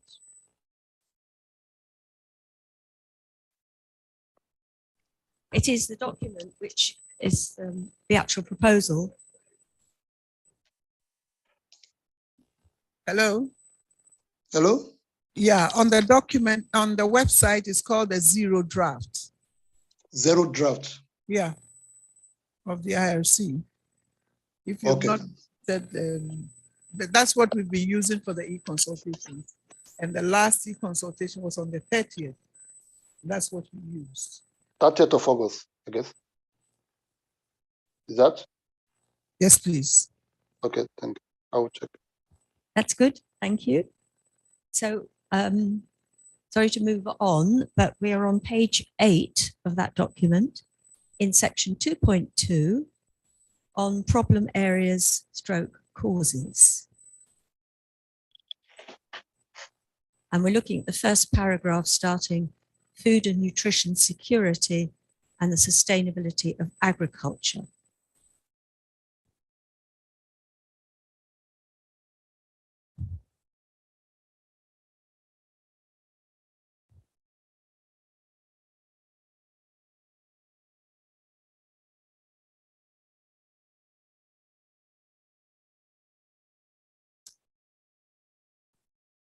I think, yes, new section, it's good to do it. Because remember, people might look at the index and go straight to a section.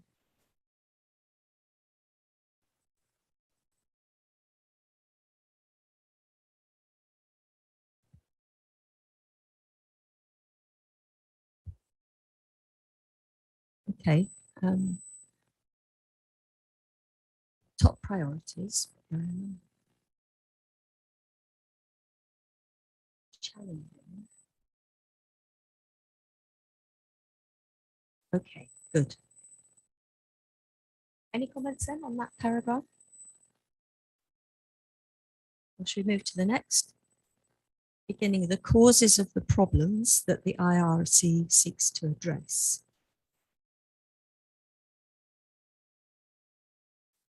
Yeah.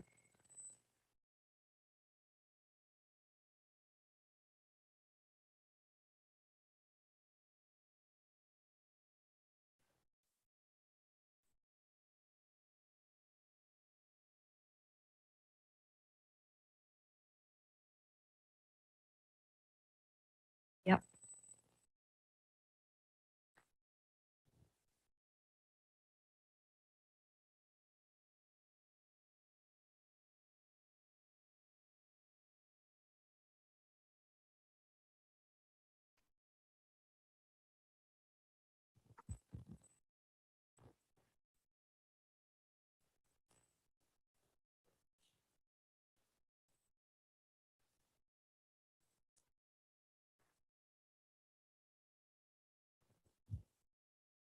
Start.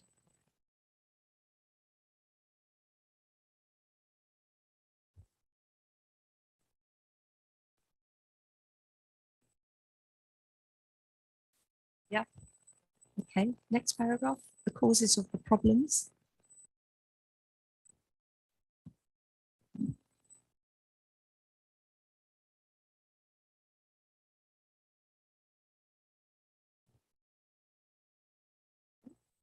Any comments on that one?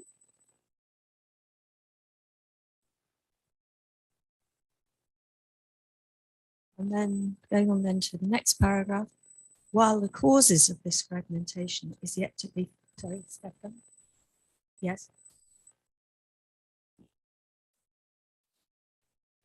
Sorry, yeah, I'm suggesting under topic 3, where it's written a lack of coordination structures, to write infrastructures.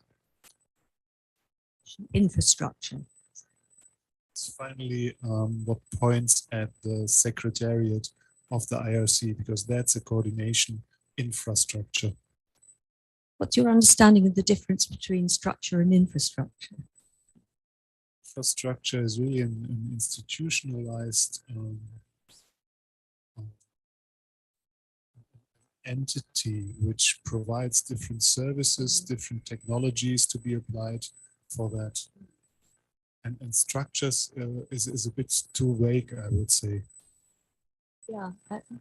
For me, I think yes, it's just structure is interesting because fine. I think some of these words, you know, in different countries and different contexts, they're used differently because in English we would use infrastructure much more specifically. So, more physical, Yes. tangible Yeah. issues. Or in sense to refer to a structure above a structure. So if you had a set of coordination structures, an infrastructure would be something over that. But I think what we're talking about here is exactly what you said. But to me, those are structures. So I don't know what you think.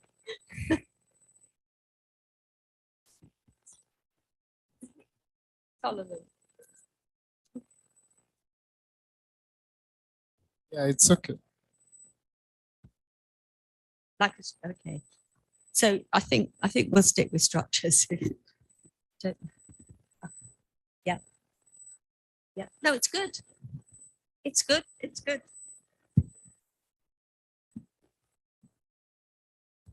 I mean, you know, and I don't have a monopoly just because I happen to be a native English speaker. So English is modified and changed all the time. It's Englishes, you know, not English. It's English, King's English now. Yes. Yeah. Yeah. Yeah. Yeah. Yeah. But keep in mind that in some circumstances, Stefan, you could well be right if you're thinking of something. Absolutely. Yeah. Yeah. Right.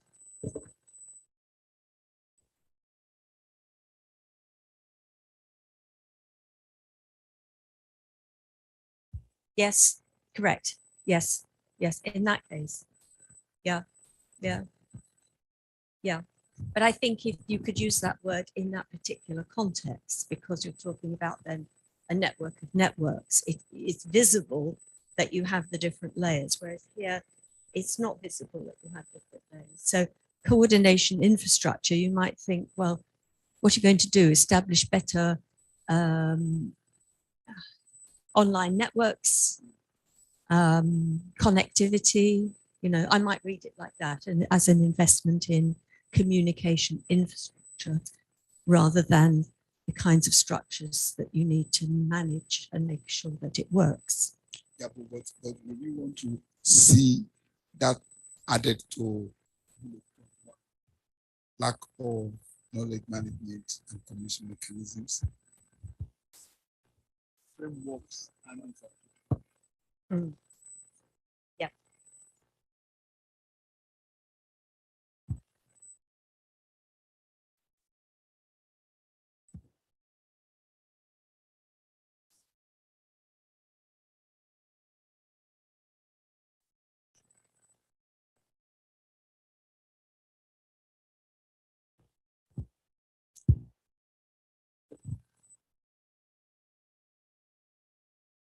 Right.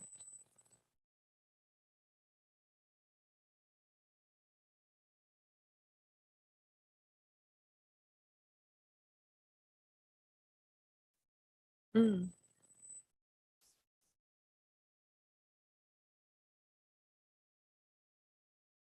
Yeah, but what could that also be? Yeah. What about systems? What about structures and systems? That's where all that.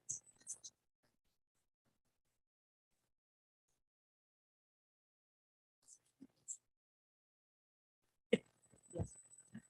Systems, because what you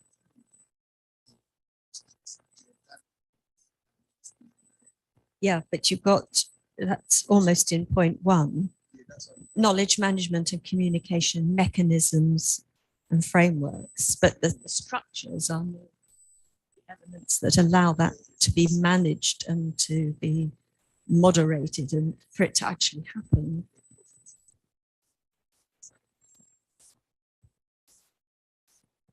Yes.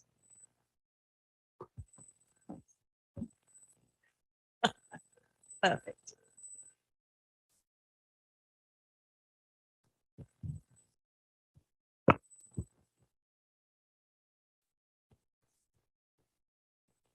Oh.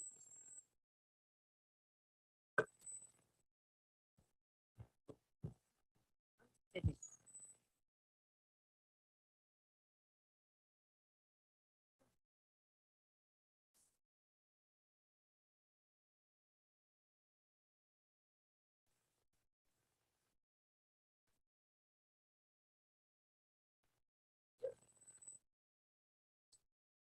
Gotcha.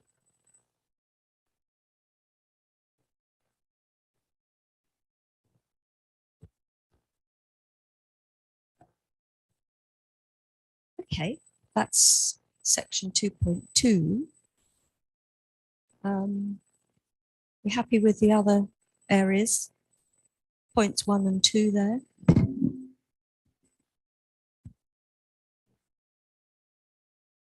Normally we just say continuous dialogue rather than dialogues.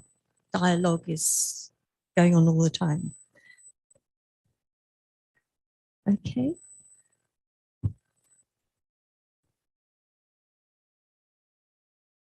Those significant underlying problems of fragmentation are, yes, and those 3 points.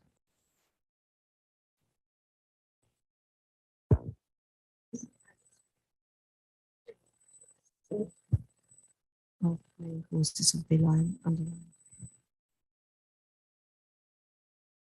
Good. Okay, section 2.3 then. What are the IRC objectives and anticipated IRC outcomes? So looking at the paragraph beginning, the IRC is being launched on the premise.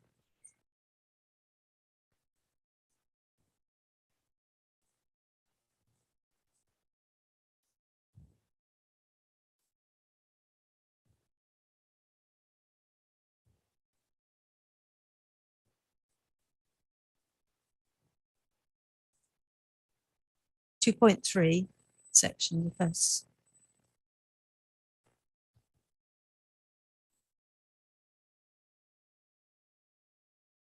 Yes.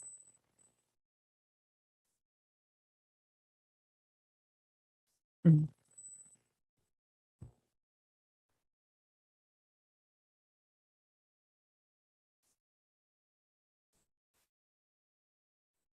Yeah, I think it's, yeah.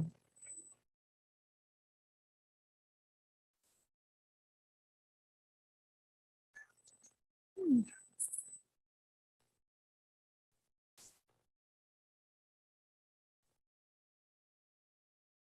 Yes, there are a few other sections which have a question that introduce them. All of the main headings all do.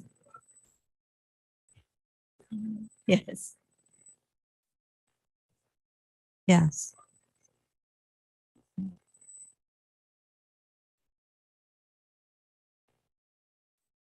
The IRC is being launched on the premise that a vehicle for supporting solutions to these problems, a word like appropriate or suitable, on the premise that an appropriate vehicle or suitable vehicle for supporting solutions to these problems is a sustainable platform that supports the elements and processes.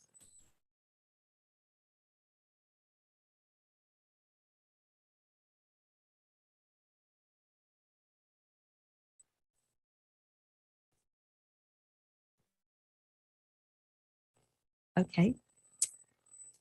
The AE vision.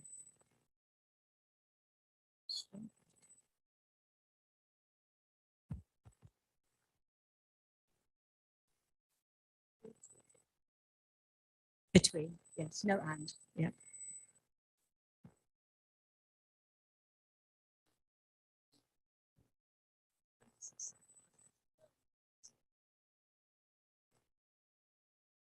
We've already introduced the platform, haven't we?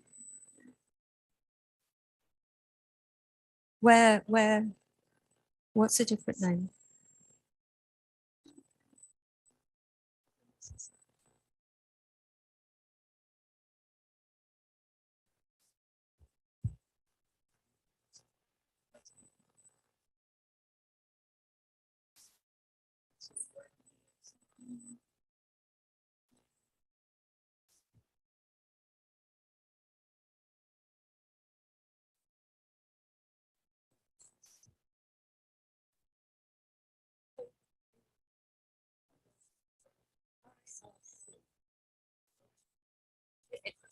It has been.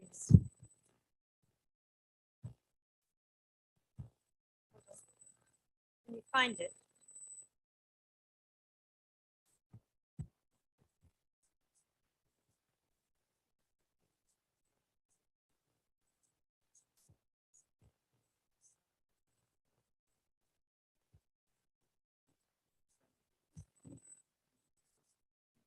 Somebody sees this. It's in the intro. I mean, I'm going to just.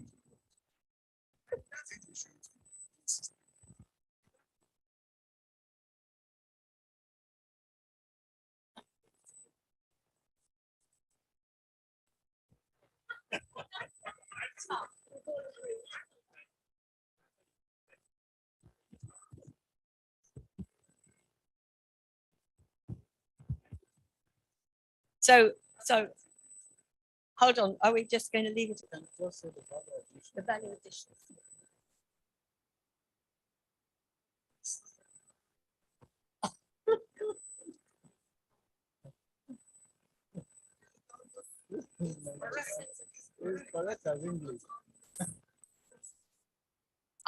So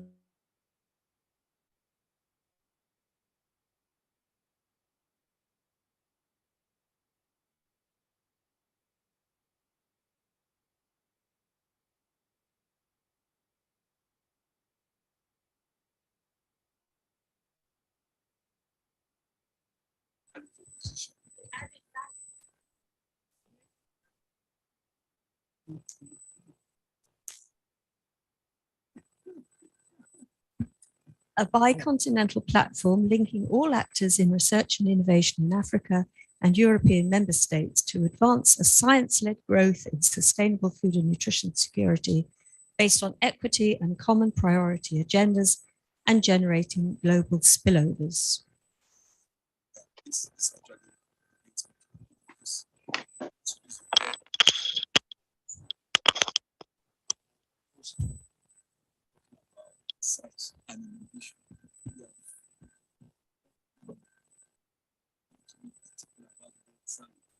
So when I read the last paragraph that talks about the science and innovation, what science?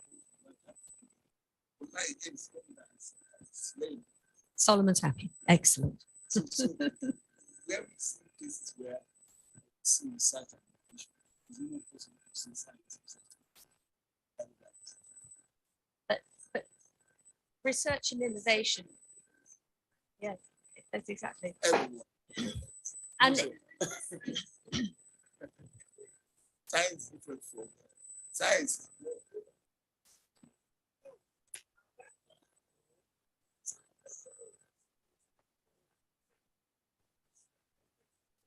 exactly, it's not science. Research.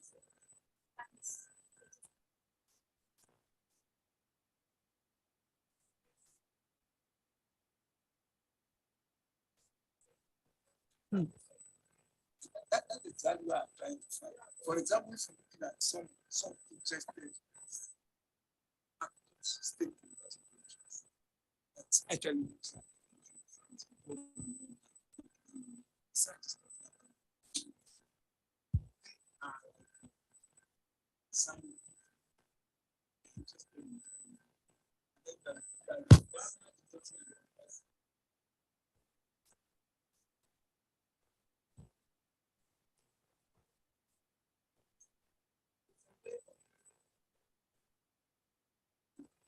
Yeah. Okay. Come on, let's finish this off.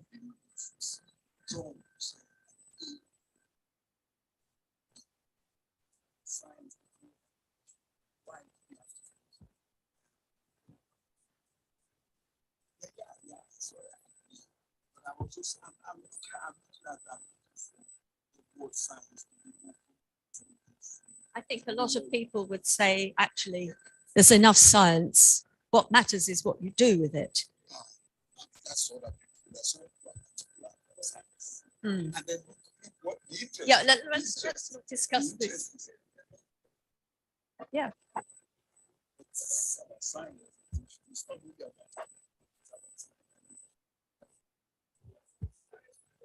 Yeah. He's happy with that. Okay. No, tough.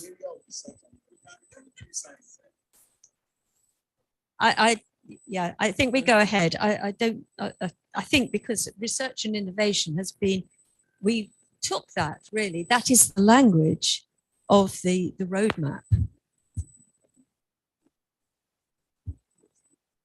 It discusses that, but it talks about research and innovation primarily, and that's the language that we've adopted throughout. Have a look at the benefits. The IRC confers the following benefits: better use and higher impact of research and innovation, project skills, events by cross-country and cross-disciplinary learning, and easy access to other institutions working on FNSSA, and the implementation of innovations in practice. In other words, bringing FNSSA results to the ground.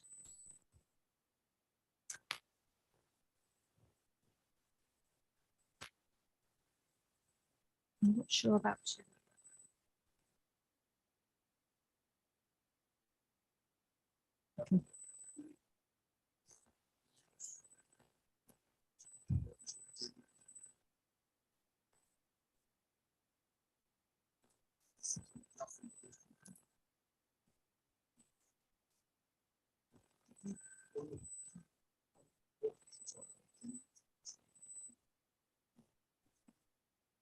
Yeah, but IRC isn't directly generating.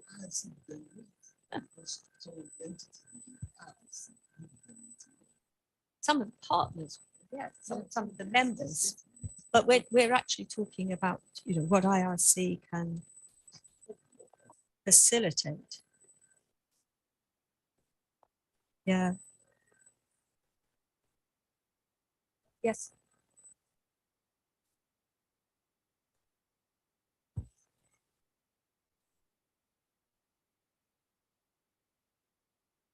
What needs and data.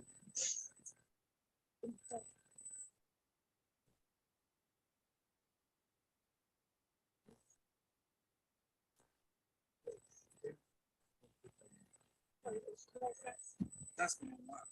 Generates.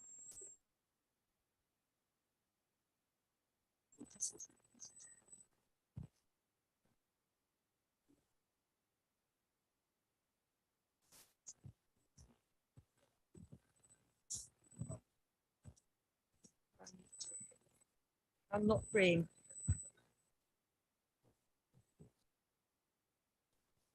Exactly. That is what needs to.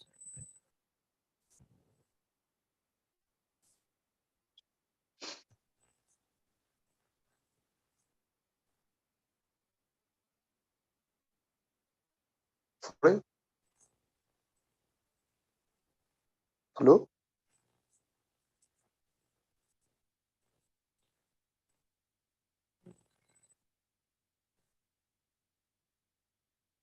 Yes. Okay. Yeah. Thank you. Go ahead. I'm thinking after the bracket of project skill and event, there's need for a comma because that word is emphasizing the previous sentence, phrase or sentence, by cross-country and cross-disciplinary learning. Then end of the another comma, then you open it and easy access to other institutions working. So we'll continue the previous sentence.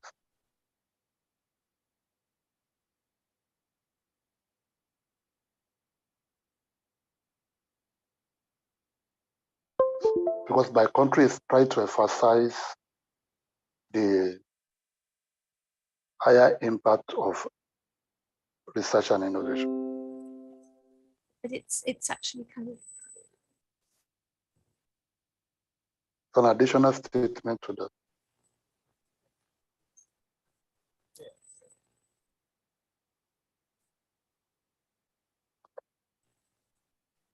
right. Number 2, higher efficacy of projects with access to a large knowledge and database on AU-EU collaboration that avoids unnecessary duplication and enhances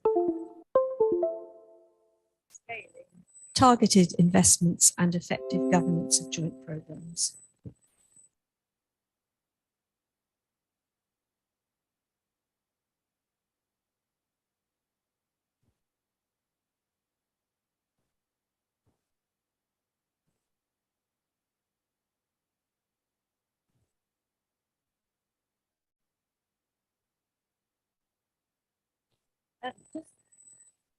Just this sentence, a higher efficacy of projects with access to a large knowledge and database on AU-EU collaboration, which avoid unnecessary duplication. It's the projects that avoid unnecessary duplication, is it? Or it's the database that avoids unnecessary duplication?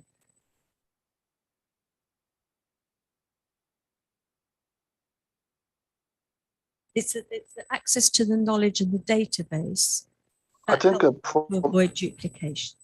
From how it is structured, it is knowledge and database that tends to avoid unnecessary duplication.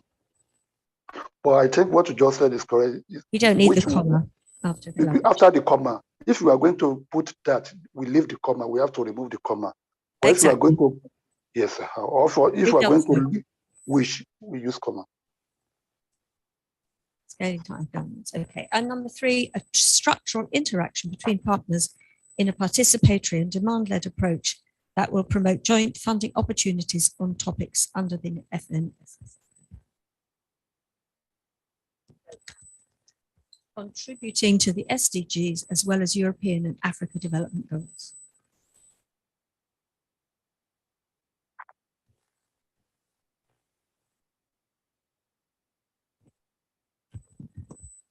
Europe. And number 4, a line of two-way communication in the AU-EU science policy interface and easy partnering with institutions across Africa and Europe. That's okay. Do we need a line? We might just have two-way communication. Yeah, I feel must be there. Otherwise, to be two ways.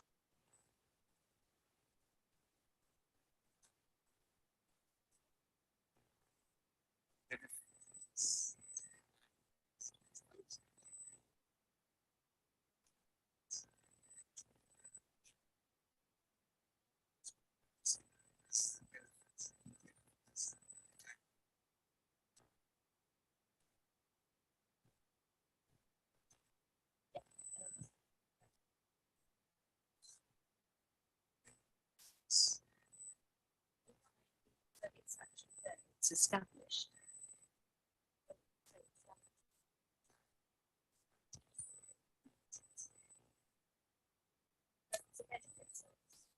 Statement of something done. Yeah.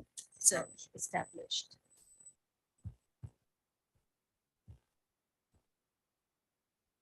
Okay. I think we're done. Thank you. So that's it. I think primarily editorial.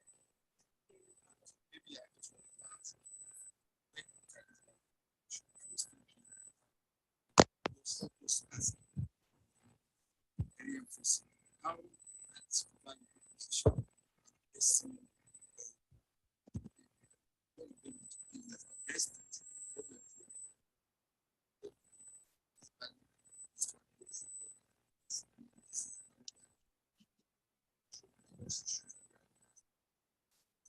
same time to speak to someone else.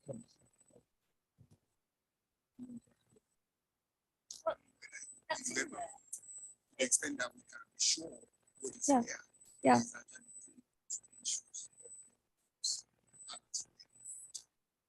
I think quite clearly they are actually. They're yeah. I think they speak to the objectives and thinking about the outcomes as we develop them in the impact pathway. They also speak to those outcomes, not necessarily the final impact, but certainly they reference the those end of impact pathway outcomes.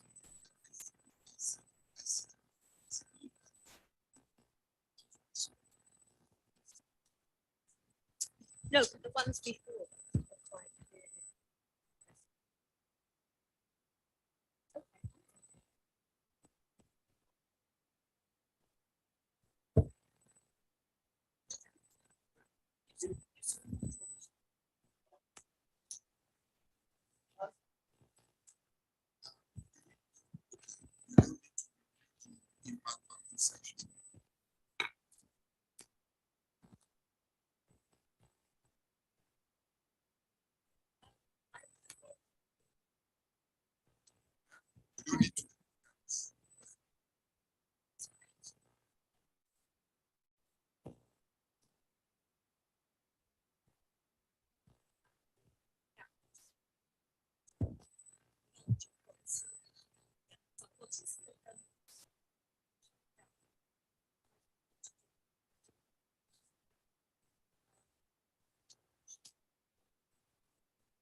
So it's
Agriculture is the foundation of civilization and economic stability. If it goes wrong, nothing else will have a chance to go right. Improving agriculture, the backbone of the African economy, can drive massive poverty reduction and improve lives across the continent. We ask ourselves, how can we, through the Common African Agri-PACS program, CAPS, initiated in 2019 as one of the concrete initiatives of the Comprehensive African Agricultural Program, CADP, within the framework of the African Union Agenda 2063, generate considerable quantum of foods to serve the inter-African trade of food commodities within the African Continental Free Trade Area. At the Forum for Agricultural Research in Africa, FARA, and our partners, we stand together with the Science Agenda for Agriculture in Africa, S3A. We believe partnerships are at the center of our efforts to connect science to Africa's agricultural research and innovation ecosystem. By this gathering, stakeholders in the Climate Smart Agriculture (CSA) are repositioning the wider African farming and agricultural research for development community to minimize the inherent climate-related biotic and abiotic vulnerabilities and building a resilient African agri-food systems as non-negotiable for the attainment of the ideals behind the Africa We Want Agenda 2063 in the long term and the CADP Malabo goals and the Sustainable Development Goals (SDGs) in the near term. The Knowledge Management for Agricultural Development Agenda is committed to building appropriate capacities, establishing communities of practice for knowledge management, and strengthening the knowledge ecosystem to accelerate the achievements of the CADP Malabo Goals by 2025 and the Sustainable Development Goals by 2030. The challenge is implemented through an integrated, strategic, educational, and transformational approach. The Pan-African Network of Economic Analysis of Policies (PANAP) deliberations will create opportunities for synergies with other relevant scientific communities and networks operating at the Africa's continental level in agriculture. PANAP is strengthening and stimulating relationships and cooperations on policy priorities and efficiency in Africa. The long-term Europe-Africa Research and Innovation Partnership for Food and Nutrition Security and Sustainable Agriculture (LEAP4FNSSA actors coming from 23 countries across Africa and Europe have taken on the task to establish a sustainable structure for the efficient and coherent implementation of the EU-AU Research and Innovation Partnership and the AU-EU Roadmap for Food and Nutrition Security and Sustainable Agriculture. The Science and Partnerships for Agriculture Conference SPAC 2022 hosts 4 continental initiatives largely supported by the European Union funding portfolios and the Government of Ghana. With partners, SPAC is an intervening conference of the main Africa Agribusiness Science Week, AASW, with the 8th edition scheduled for June 5 to 8, 2023 in Durban, South Africa. Now, most things except agriculture can wait.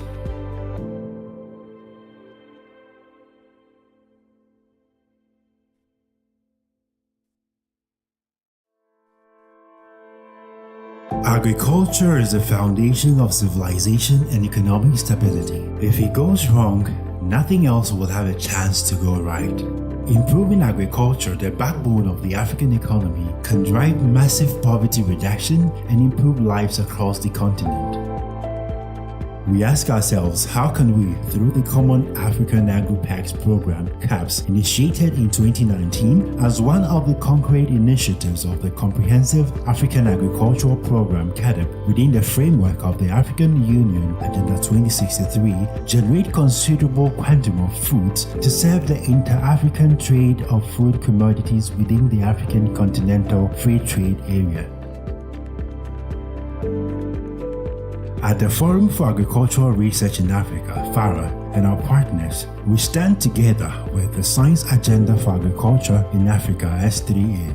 We believe partnerships are at the center of our efforts to connect science to Africa's agricultural research and innovation ecosystem.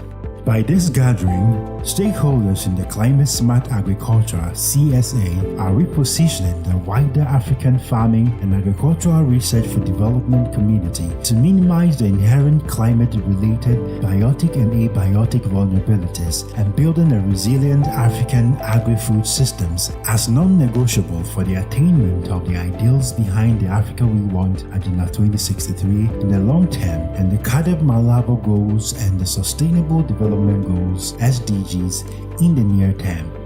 The Knowledge Management for Agricultural Development Agenda is committed to building appropriate capacities, establishing communities of practice for knowledge management, and strengthening the knowledge ecosystem to accelerate the achievements of the CAADP-Malabo goals by 2025 and the Sustainable Development Goals by 2030. The challenge is implemented through an integrated, strategic, educational, and transformational approach. The Pan-African Network of Economic Analysis of Policies (PANAP) deliberations will create opportunities for synergies with other relevant scientific communities and networks operating at the Africa's continental level in agriculture. PANAP is 5 to 8, 2023 in Durban, South Africa. Now, most things except agriculture can wait.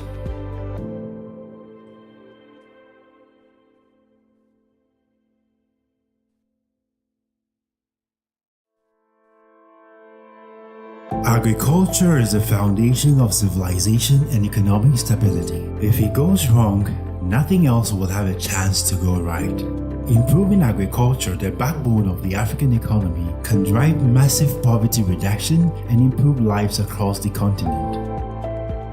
We ask ourselves, how can we, through the Common African Agri-Pacts Program, CAPS, initiated in 2019 as one of the concrete initiatives of the Comprehensive African Agricultural Program, CAADP, within the framework of the African Union Agenda 2063, generate considerable quantum of food to serve the inter-African trade of food commodities within the African Continental Free Trade Area.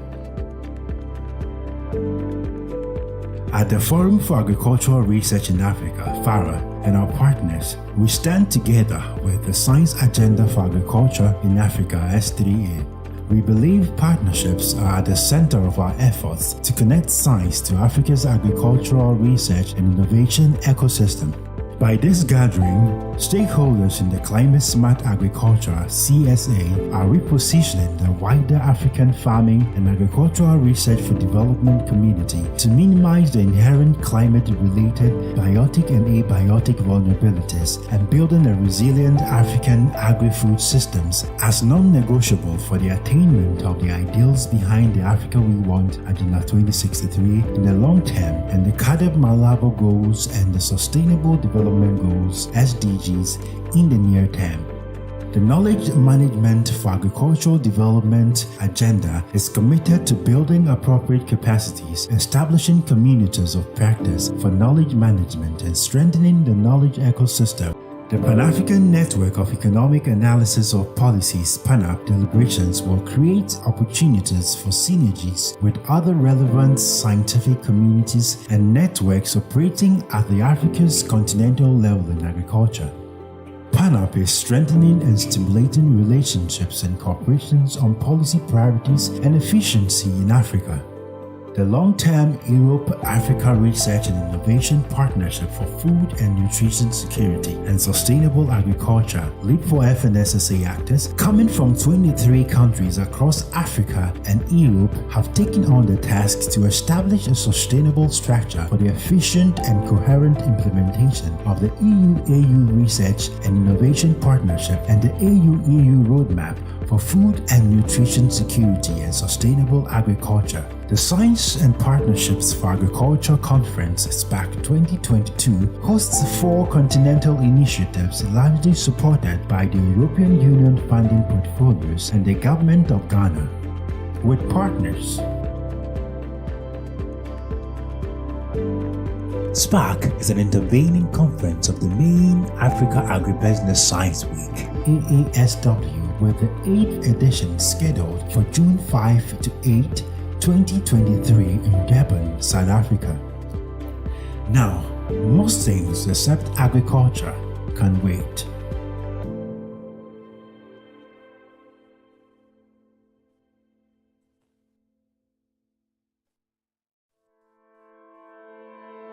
Agriculture is the foundation of civilization and economic stability. If it goes wrong, nothing else will have a chance to go right. Improving agriculture, the backbone of the African economy, can drive massive poverty reduction and improve lives across the continent. We ask ourselves, how can we, through the Common African Agri-PACS program, CAPS, initiated in 2019 as one of the concrete initiatives of the Comprehensive African Agricultural Program, CADP, within the framework of the African Union Agenda 2063, generate considerable quantum of foods to serve the inter-African trade of food commodities within the African Continental Free Trade Area. At the Forum for Agricultural Research in Africa, FARA, and our partners, we stand together with the Science Agenda for Agriculture in Africa, S3A. We believe partnerships are at the center of our efforts to connect science to Africa's agricultural research and innovation ecosystem. By this gathering, stakeholders in the Climate Smart Agriculture (CSA) are repositioning the wider African farming and agricultural research for development community to minimize the inherent climate-related biotic and abiotic vulnerabilities and building a resilient African agri-food systems as non-negotiable for the attainment of the ideals behind the Africa We Want Agenda 2063 in the long term and the CADP Malabo goals and the Sustainable Development Goals (SDGs) in the near term. The Knowledge Management for Agricultural Development Agenda is committed to building appropriate capacities, establishing communities of practice for knowledge management, and strengthening the knowledge ecosystem to accelerate the achievements of the CADP Malabo Goals by 2025 and the Sustainable Development Goals by 2030. The challenge is implemented through an integrated, strategic, educational, and transformational approach.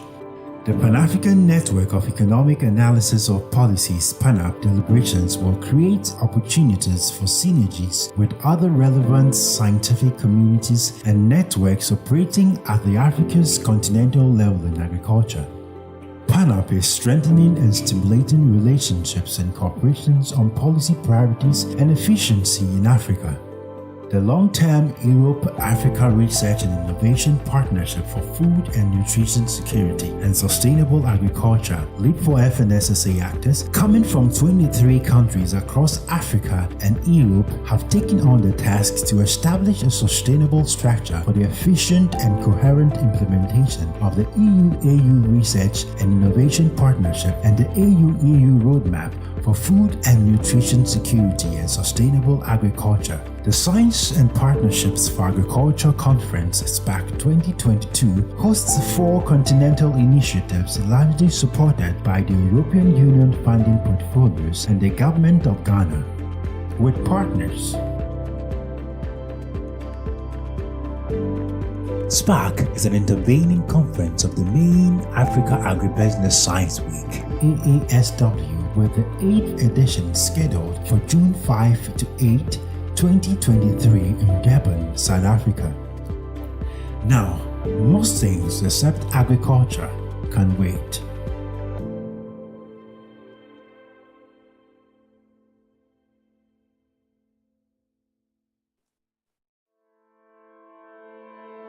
Agriculture is the foundation of civilization and economic stability. If it goes wrong, nothing else will have a chance to go right. Improving agriculture, the backbone of the African economy, can drive massive poverty reduction and improve lives across the continent. We ask ourselves, how can we, through the Common African Agri-PACS program, CAPS, initiated in 2019 as one of the concrete initiatives of the Comprehensive African Agricultural Program, CADP, within the framework of the African Union Agenda 2063, generate considerable quantum of foods to serve the inter-African trade of food commodities within the African Continental Free Trade Area. At the Forum for Agricultural Research in Africa, FARA, and our partners, we stand together with the Science Agenda for Agriculture in Africa S3A. We believe partnerships are at the center of our efforts to connect science to Africa's agricultural research and innovation ecosystem. By this gathering, stakeholders in the Climate Smart Agriculture CSA are repositioning the wider African farming and agricultural research for development community to minimize the inherent climate-related biotic and abiotic vulnerabilities and building a resilient African agri-food systems as non-negotiable for the attainment of the ideals behind the Africa We Want Agenda 2063 in the long term and the CAADP Malabo goals and the Sustainable Development Goals SDGs in the near term. The Knowledge Management for Agricultural Development Agenda is committed to building appropriate capacities, establishing communities of practice for knowledge management, and strengthening the knowledge ecosystem to accelerate the achievements of the CAADP Malabo Goals by 2025 and the Sustainable Development Goals by 2030. The challenge is implemented through an integrated, strategic, educational, and transformational approach. The Pan-African Network of Economic Analysis of Policies (PANAP) deliberations will create opportunities for synergies with other relevant scientific communities and networks operating at the Africa's continental level in agriculture. PANAP is strengthening and stimulating relationships and cooperations on policy priorities and efficiency in Africa.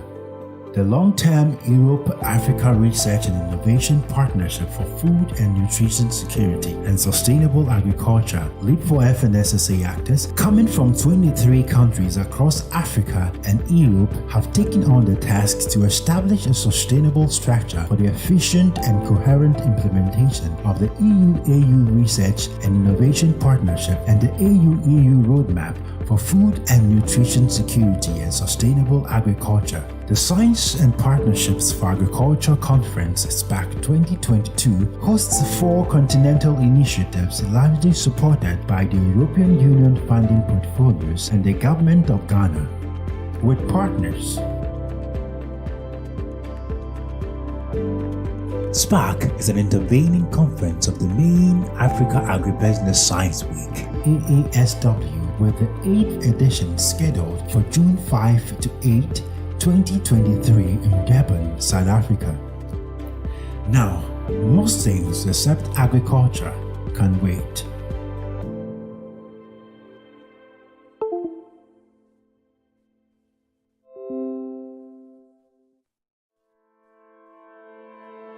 Agriculture is the foundation of civilization and economic stability. If it goes wrong, nothing else will have a chance to go right. Improving agriculture, the backbone of the African economy, can drive massive poverty reduction and improve lives across the continent. We ask ourselves, how can we, through the Common African Agri-Pact Program, CAPS, initiated in 2019 as one of the concrete initiatives of the Comprehensive African Agricultural Program, CAADP, within the framework of the African Union Agenda 2063, generate considerable quantum of foods to serve the inter-African trade of food commodities within the African Continental Free Trade Area. At the Forum for Agricultural Research in Africa, FARA, and our partners, we stand together with the Science Agenda for Agriculture in Africa S3A. We believe partnerships are at the center of our efforts to connect science to Africa's agricultural research and innovation ecosystem. By this gathering, stakeholders in the Climate Smart Agriculture CSA are repositioning the wider African farming and agricultural research for development community to minimize the inherent climate-related biotic and abiotic vulnerabilities and building a resilient African agri-food systems as non-negotiable for the attainment of the ideals behind the Africa We Want Agenda 2063 in the long term and the CAADP Malabo goals and the Sustainable Development Goals SDGs in the near term. The Knowledge Management for Agricultural Development Agenda is committed to building appropriate capacities, establishing communities of practice for knowledge management, and strengthening the knowledge ecosystem to accelerate the achievements of the CAADP Malabo Goals by 2025 and the Sustainable Development Goals by 2030. The challenge is implemented through an integrated, strategic, educational, and transformational approach. The Pan-African Network of Economic Analysis of Policies (PANAP) deliberations will create opportunities for synergies with other relevant scientific communities and networks operating at the Africa's continental level in agriculture. PANAP is strengthening and stimulating relationships and cooperations on policy priorities and efficiency in Africa. The long-term Europe-Africa Research and Innovation Partnership for Food and Nutrition Security and Sustainable Agriculture (LEAP4FNSSA actors coming from 23 countries across Africa and Europe have taken on the tasks to establish a sustainable structure for the efficient and coherent implementation of the EU-AU Research and Innovation Partnership and the AU-EU Roadmap for Food and Nutrition Security and Sustainable Agriculture. The Science and Partnerships for Agriculture Conference SPAC 2022 hosts 4 continental initiatives largely supported by the European Union funding portfolios and the Government of Ghana. With partners,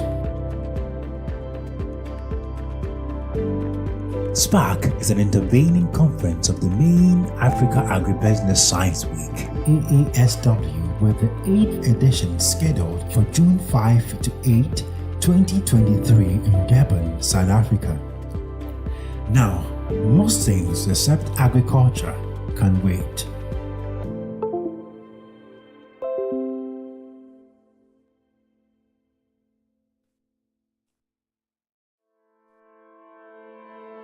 Agriculture is the foundation of civilization and economic stability. If it goes wrong, nothing else will have a chance to go right. Improving agriculture, the backbone of the African economy, can drive massive poverty reduction and improve lives across the continent. We ask ourselves, how can we, through the Common African Agri-PACS program, CAPS, initiated in 2019 as one of the concrete initiatives of the Comprehensive African Agricultural Program, CADP, within the framework of the African Union Agenda 2063, generate considerable quantum of foods to serve the inter-African trade of food commodities within the African Continental Free Trade Area. At the Forum for Agricultural Research in Africa, FARA, and our partners, we stand together with the Science Agenda for Agriculture in Africa, S3A.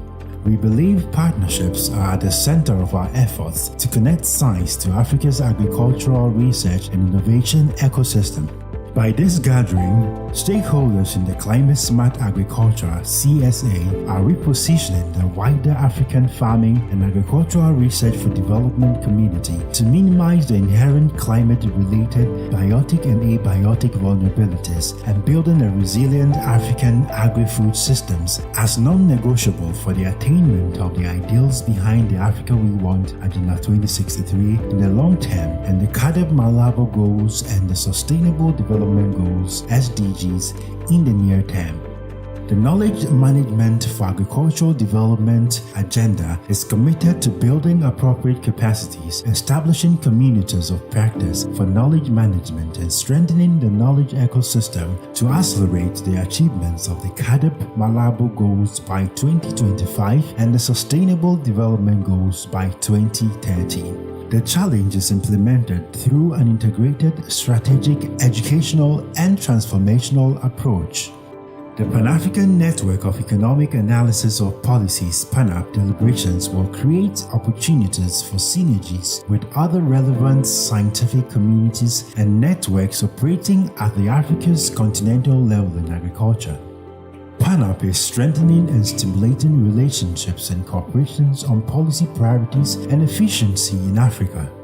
The long-term Europe-Africa Research and Innovation Partnership for Food and Nutrition Security and Sustainable Agriculture (LEAP4FNSSA actors coming from 23 countries across Africa and Europe have taken on the tasks to establish a sustainable structure for the efficient and coherent implementation of the EU-AU Research and Innovation Partnership and the AU-EU Roadmap for Food and Nutrition Security and Sustainable Agriculture. The Science and Partnerships for Agriculture Conference SPAC 2022 hosts 4 continental initiatives largely supported by the European Union funding portfolios and the Government of Ghana, with partners. SPAC is an intervening conference of the main Africa Agribusiness Science Week, AASW, with the 8th edition scheduled for June 5 to 8, 2023 in Durban, South Africa. Now, most things except agriculture can wait.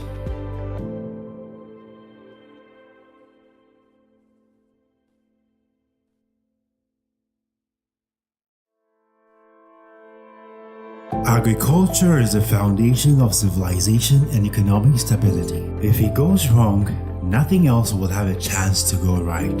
Improving agriculture, the backbone of the African economy, can drive massive poverty reduction and improve lives across the continent. We ask ourselves, how can we, through the Common African Agri-PACS program, CAPS, initiated in 2019 as one of the concrete initiatives of the Comprehensive African Agricultural Program, CADP, within the framework of the African Union Agenda 2063, generate considerable quantum of foods to serve the inter-African trade of food commodities within the African Continental Free Trade Area. At the Forum for Agricultural Research in Africa, FARA, and our partners, we stand together with the Science Agenda for Agriculture in Africa, S3A. We believe partnerships are at the center of our efforts to connect science to Africa's agricultural research and innovation ecosystem. By this gathering, stakeholders in the Climate Smart Agriculture (CSA) are repositioning the wider African farming and agricultural research for development community to minimize the inherent climate-related biotic and abiotic vulnerabilities and building a resilient African agri-food systems as non-negotiable for the attainment of the ideals behind the Africa We Want Agenda 2063 in the long term and the CADP Malabo goals and the Sustainable Development Goals (SDGs) in the near term. The Knowledge Management for Agricultural Development Agenda is committed to building appropriate capacities, establishing communities of practice for knowledge management, and strengthening the knowledge ecosystem to accelerate the achievements of the CADP Malabo Goals by 2025 and the Sustainable Development Goals by 2030. The challenge is implemented through an integrated, strategic, educational, and transformational approach. The Pan-African Network of Economic Analysis of Policies (PANAP) deliberations will create opportunities for synergies with other relevant scientific communities and networks operating at the Africa's continental level in agriculture. PANAP is strengthening and stimulating relationships and cooperations on policy priorities and efficiency in Africa. The long-term Europe-Africa Research and Innovation Partnership for Food and Nutrition Security and Sustainable Agriculture (LEAP4FNSSA) actors coming from 23 countries across Africa and Europe have taken on the task to establish a sustainable structure for the efficient and coherent implementation of the EU-AU Research and Innovation Partnership and the AU-EU Roadmap for Food and Nutrition Security and Sustainable Agriculture. The Science and Partnerships for Agriculture Conference SPAC 2022 hosts 4 continental initiatives largely supported by the European Union funding portfolios and the Government of Ghana, with partners. SPAC is an intervening conference of the main Africa Agribusiness Science Week, AASW, with the 8th edition scheduled for June 5 to 8, 2023 in Durban, South Africa.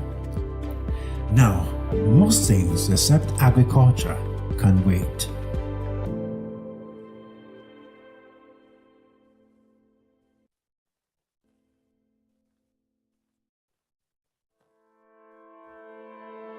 Agriculture is the foundation of civilization and economic stability. If it goes wrong, nothing else will have a chance to go right. Improving agriculture, the backbone of the African economy, can drive massive poverty reduction and improve lives across the continent. We ask ourselves, how can we, through the common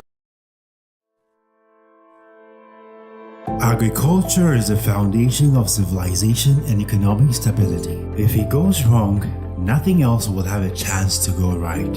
Improving agriculture, the backbone of the African economy, can drive massive poverty reduction and improve lives across the continent. We ask ourselves, how can we, through the Common African Agri-PACS program, CAPS, initiated in 2019 as one of the concrete initiatives of the Comprehensive African Agricultural Program, CADP, within the framework of the African Union Agenda 2063, generate considerable quantum of foods to serve the inter-African trade of food commodities within the African Continental Free Trade Area. At the Forum for Agricultural Research in Africa, FARA, and our partners, we stand together with the Science Agenda for Agriculture in Africa, S3A. We believe partnerships are at the center of our efforts to connect science to Africa's agricultural research and innovation ecosystem. By this gathering, stakeholders in the Climate Smart Agriculture (CSA) are repositioning the wider African farming and agricultural research for development community to minimize the inherent climate-related biotic and abiotic vulnerabilities and building a resilient African agri-food systems as non-negotiable for the attainment of the ideals behind the Africa We Want Agenda 2063 in the long term and the CADP Malabo goals and the Sustainable Development Goals (SDGs) in the near term.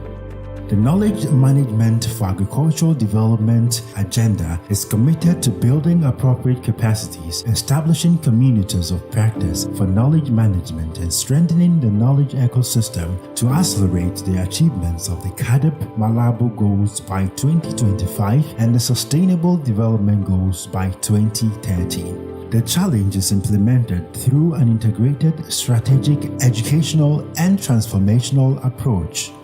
The Pan-African Network of Economic Analysis of Policies (PANAP) deliberations will create opportunities for synergies with other relevant scientific communities and networks operating at the Africa's continental level in agriculture.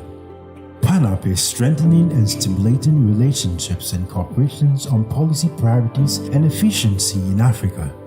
The long-term Europe-Africa Research and Innovation Partnership for Food and Nutrition Security and Sustainable Agriculture (LEAP4FNSSA) actors coming from 23 countries across Africa and Europe have taken on the task to establish a sustainable structure for the efficient and coherent implementation of the EU-AU Research and Innovation Partnership and the AU-EU Roadmap for Food and Nutrition Security and Sustainable Agriculture. The Science and Partnerships for Agriculture Conference SPAC 2022 hosts 4 continental initiatives largely supported by the European Union funding portfolios and the Government of Ghana.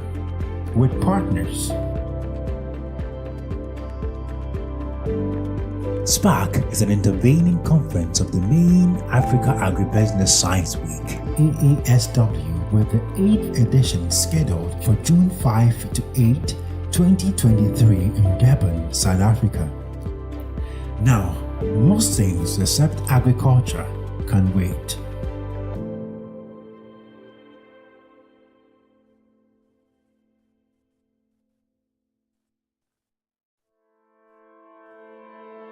Agriculture is the foundation of civilization and economic stability. If it goes wrong, nothing else will have a chance to go right.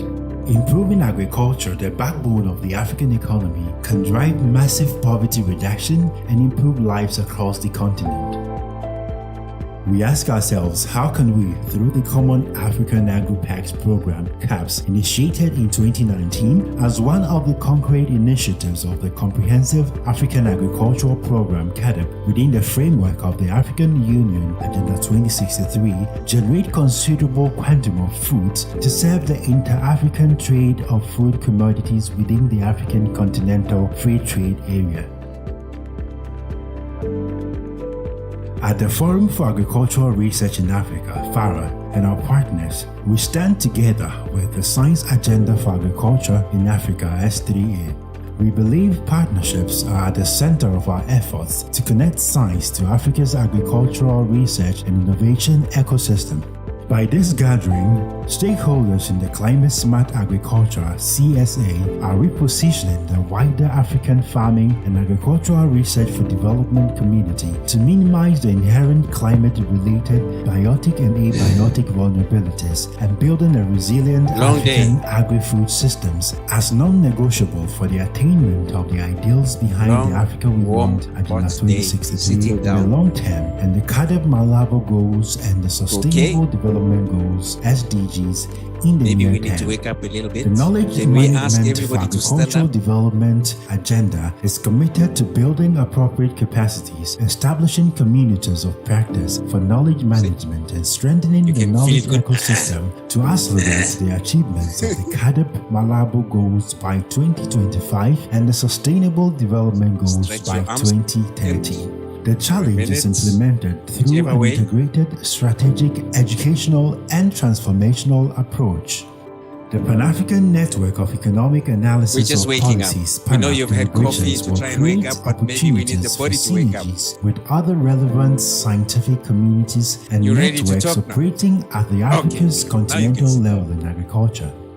PANAP is strengthening and stimulating Welcome back. relationships and cooperations on policy priorities and, And for the efficiency people in online, we Africa. hope that The they long-term can also hear Africa us. Research and Innovation Partnership for Food and Nutrition We now, Security in and Sustainable part of the Agriculture, session after LEAP4FNSSA you've actors been coming from discussing 23 countries across the Africa key and changes in Europe the have taken draft on the task to manuscript. establish a sustainable We structure essentially for the now going to efficient share and notes coherent implementation between all of the different working EU groups Research and Innovation so that Partnership we and the agree on the EU way roadmap forward for between the food working and group nutrition leaders for security and consolidating sustainable agriculture. so that by The tomorrow Science morning and we Partnerships will for have Agriculture a Conference draft SPAC that contains all the 2022 changes hosts from 4 all the working continental groups. initiatives largely supported by the European Union So do we have all the funding working group portfolios leaders? and the government of Ghana with partners.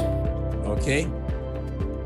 Can we have the first working group SPAC is an intervening leaders just to conference give of us the the main highlights of the Africa key Agribusiness issues Science Week, and EASW, indicating with the 8th edition how scheduled far they for went June 5 to 8, 2023 for the in next 5 Durban, minutes or South so. Africa. And then Now, if there are most things except questions and agriculture comments, can wait. we can have a bit of a discussion.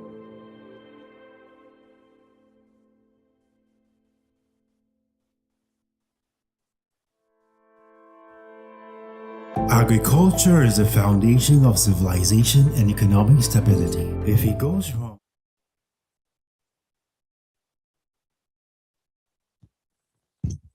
Okay, thank you. We had a very short discussion, so I hope I'll take less than a minute to explain what we did. Let me just open the document.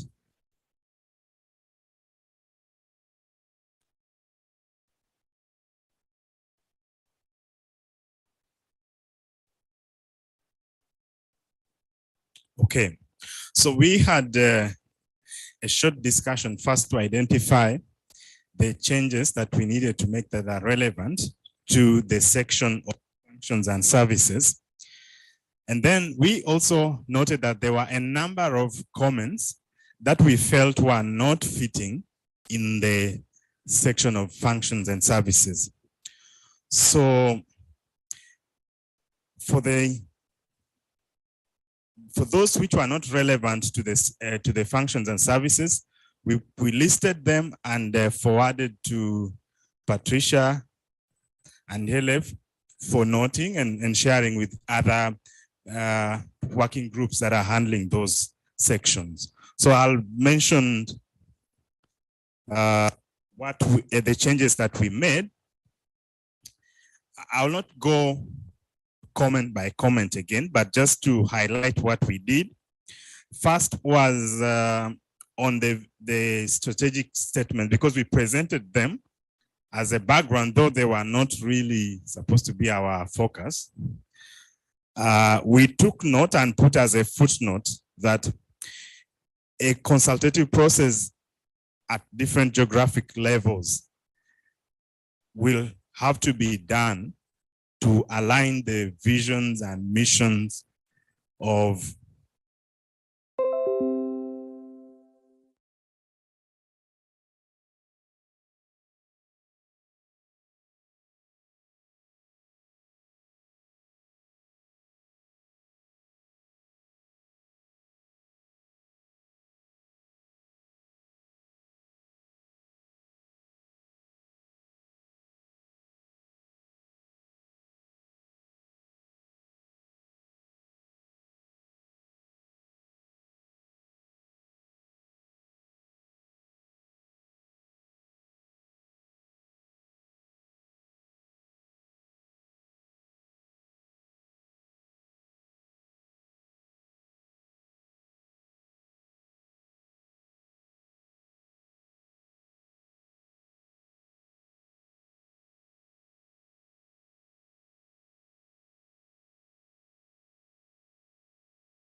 Recording in IRC. progress. We thought that that was also cross-cutting, and we could not address it directly in functions and services.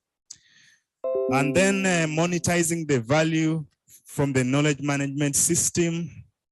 That was a bit controversial, but we thought that that should go to Yanis and team to think about if they want to attach money, to think of how to attach a monetary value to it. The other one was on how to mobilize non-EU funding agencies to join the platform. And I create a harmonized engagement framework for funders. We thought that that should either go to governance or to funding and sustainability. And the other one that was considering that working groups should be constituted based on functions. We thought that that fits under governance because they are the ones who are organizing the clusters. So that's what we did. And if I have missed anything, Petronella and any other person who was in our group can add. But I think there is nobody because for us, we dismissed them, told them that feel free to go and enjoy yourself and see Accra. Based on what Patricia had said. No, it wasn't intentional, but it was based on what Patricia said, that it was only a few people who were supposed to come back. But Petronella, if I missed out something, please. Okay, thank you. So, okay, Irene.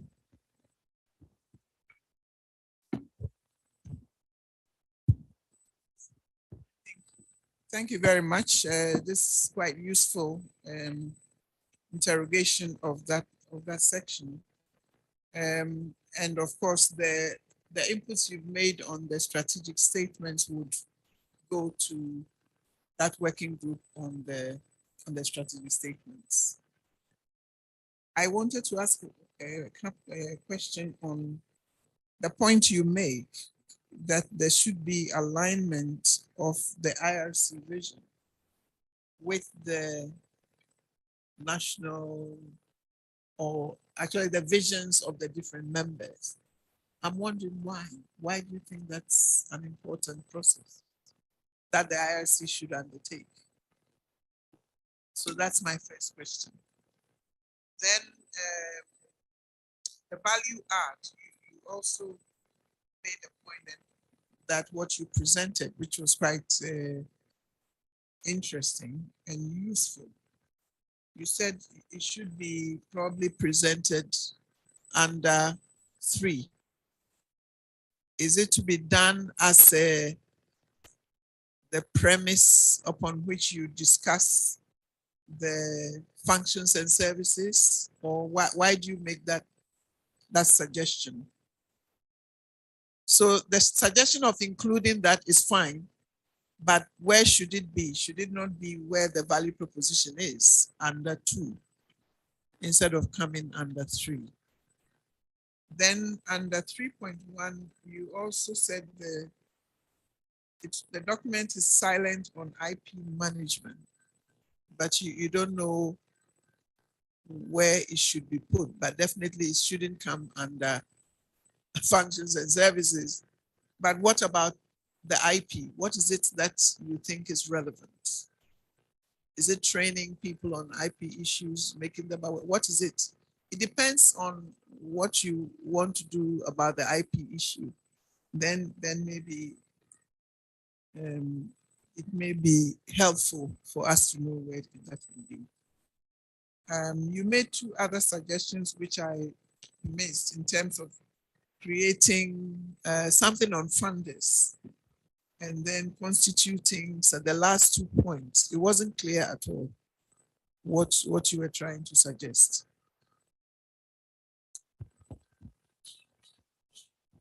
Okay, so let me respond to the last. And Petronella, you mentioned the one of the first ones. Okay, the last 2, I have them written down and actually sent.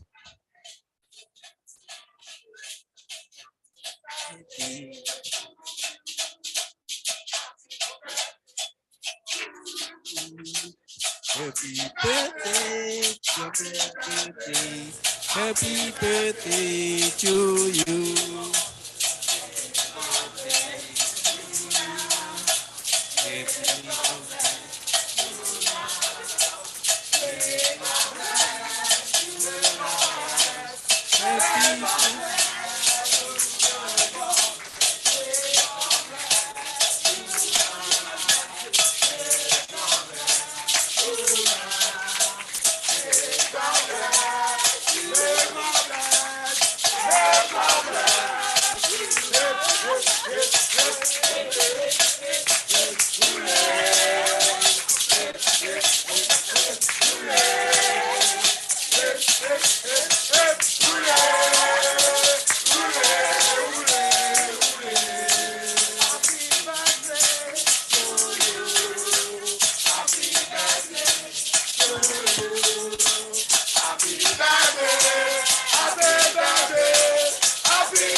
Happy birthday, Patricia. Yes. Thank you. Yeah, cut the cake so that we can have some to eat. Yes, yes, yes. Oh my goodness! Happy birthday to.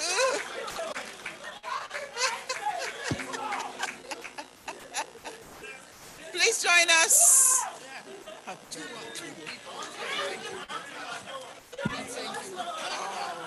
My pleasure. I didn't even know it. Would have been more interesting. I've had good dinner.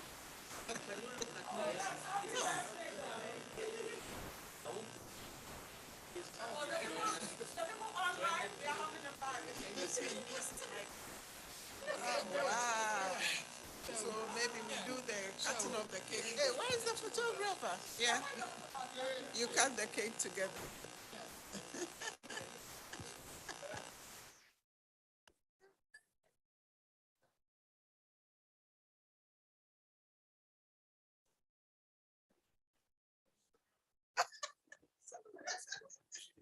But do we have a knife to cut the cake? Please, ladies. Yeah, so she should bring. When you cut it, then she will go and cut it up. So the two of you, you cut the cake in the name of the Father and of the Son and of the Holy Spirit. Amen.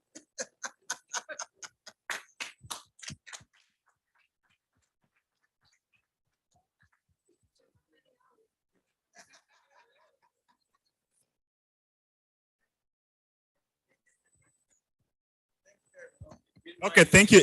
Yeah, let me continue as we enjoy the cake, and thanks to Vesta and her team.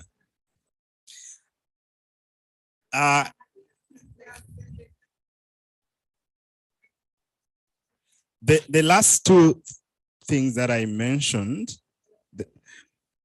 one was how to mobilize the non-EU funding agencies. So, sorry.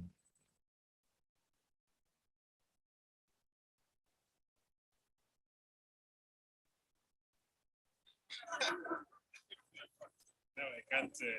Thank you so much.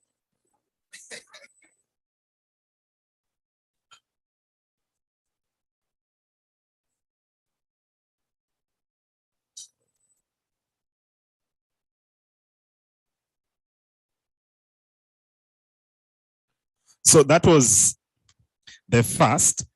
And in addition to mobilization, there was a suggestion that there has to be harmonization of what they do or invest in Africa with what the funders under the IRC will be doing. And maybe bring them on board at a later stage. So how that should be done, who is in charge? Our suggestion was that it goes to either governance or the funding and sustainability.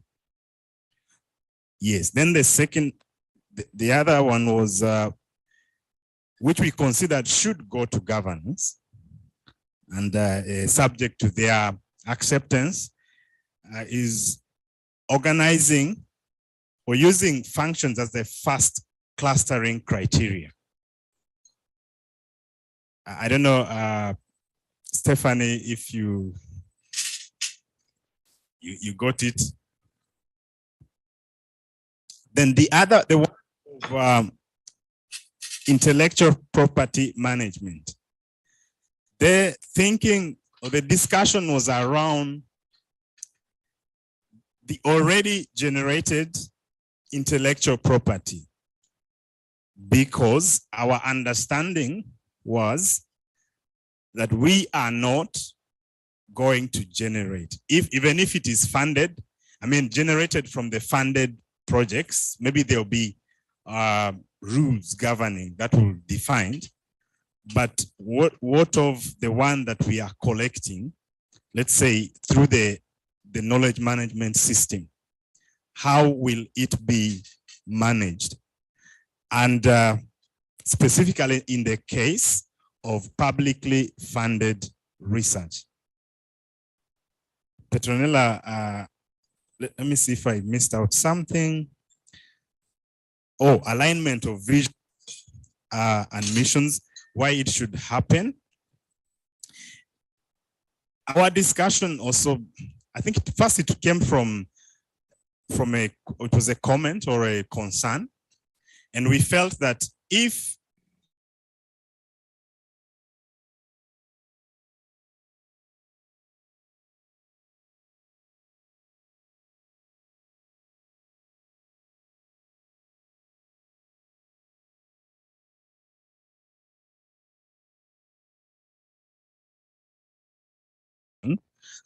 which one is easy to align or change?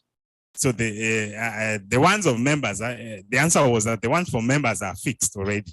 So, and they've been there before the IRC. So it might be easier to align. Okay, not exactly, but at least make it inclusive of the visions and missions of the different members who may want to come in. So that was the discussion. Petronella, if I missed out something, please.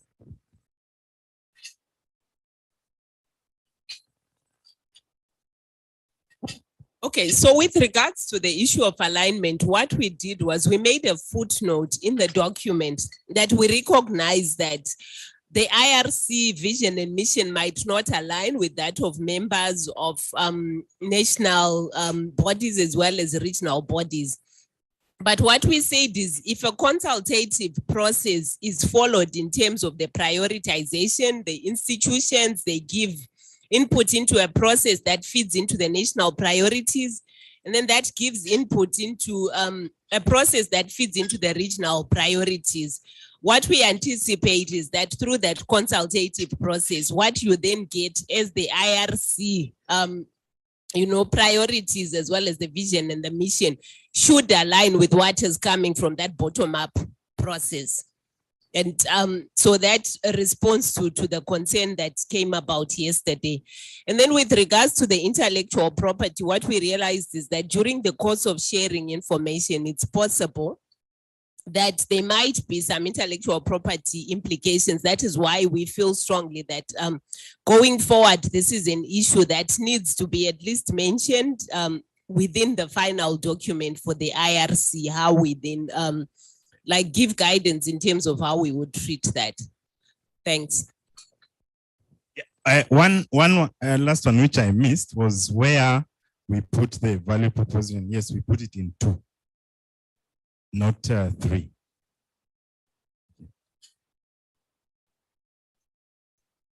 Thank you. Okay, colleagues. I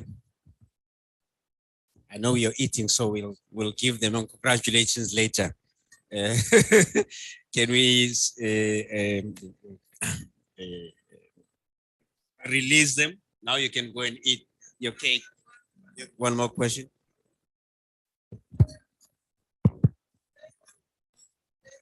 May have missed it, but the presentation that was made by Vincenzo on the possible role of the IRC in the implementation of the innovation agenda, I thought that was very useful. I forwarded it to you and Petronella. Maybe later on you should have a look and see which are the strategic things that should be taken on board, because obviously that's one agenda that's already approved within the AU-EU HLPD process that we want to make sure that we are supporting. Just as when you listen to Henning this morning, a number of the suggestions in terms of functions and services, I was asking whether you've taken them on board, because the strategy of getting funders to be part of the IRC is to provide them with functions and services that will be useful for funders. And whether we've taken that on board, you see.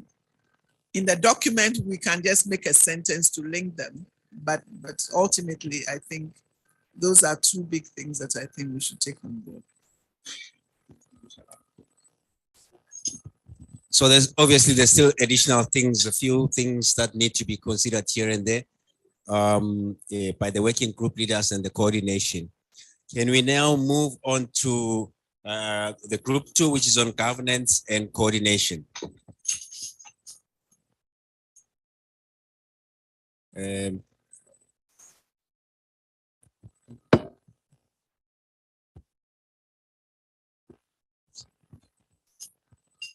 Okay, so I'm going to make this presentation on behalf of Group 2.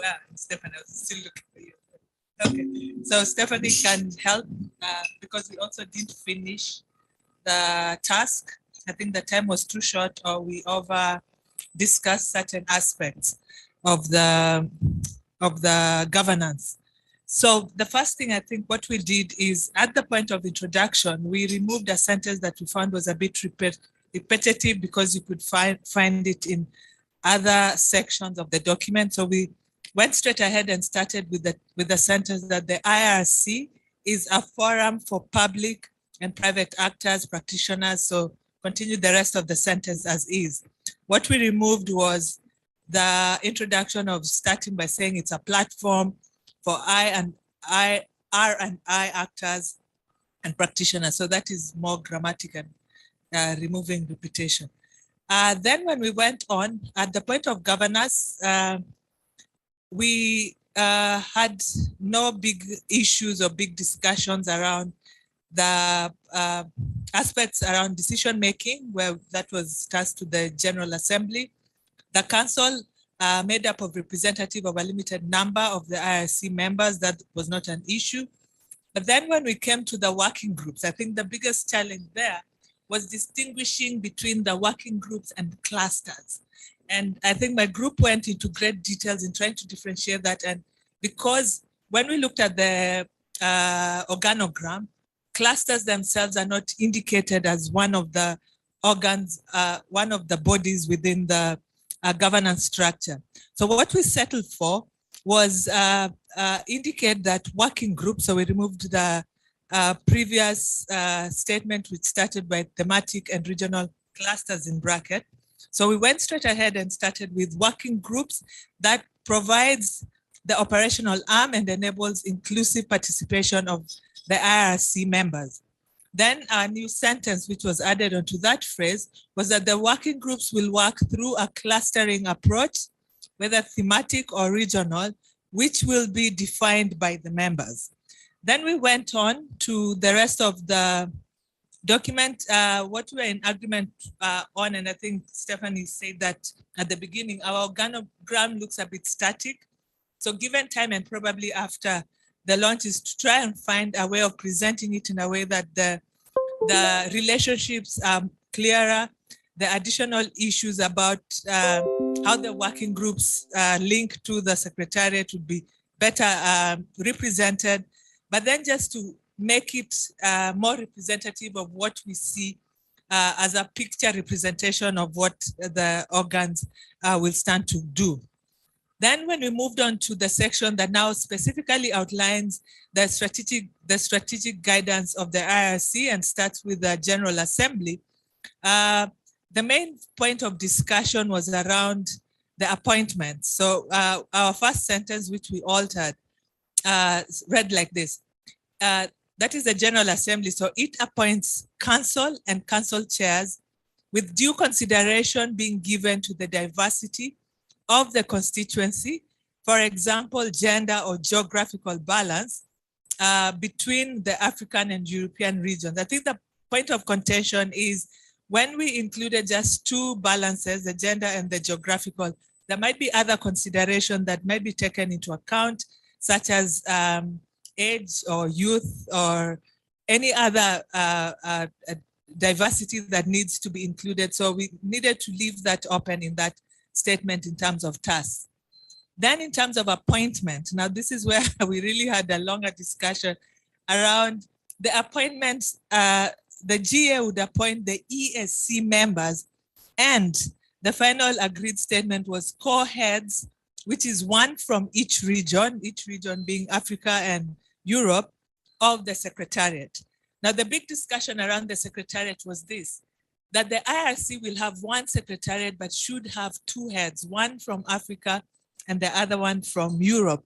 But then in terms of reporting, both of them should have equal standing or equal roles, but then have a way of being able to jointly report on the Secretariat. The discussion also went on to indicate that the nitty-gritty of what the Secretariat has to do really needs to be looked into further, because when you have administrative, financial, and project reporting that's required, then the Secretariat has to really operate as one, even if it's located in two institutions by virtue of the heads.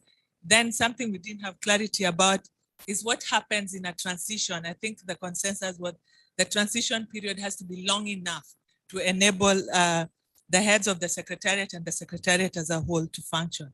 We didn't have any other big issues on the other aspects, except when we came to I think there's a point that says on the basis of the input of the working groups and the external advisory committee, the GA sets priority guiding the work of the IRC in order to deliver on the strategic orientations and was specific to the R&I FNSSA roadmap. So what we changed that to read would be relevant policy frameworks, just in case that the roadmap idea changes several years down the line. In terms of composition of the General Assembly, there wasn't much discussion. The only thing that we stressed was that the GA has to be co-chaired by a representative of an African institution and a representative from the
You know, go the break, the business, you go the tea break.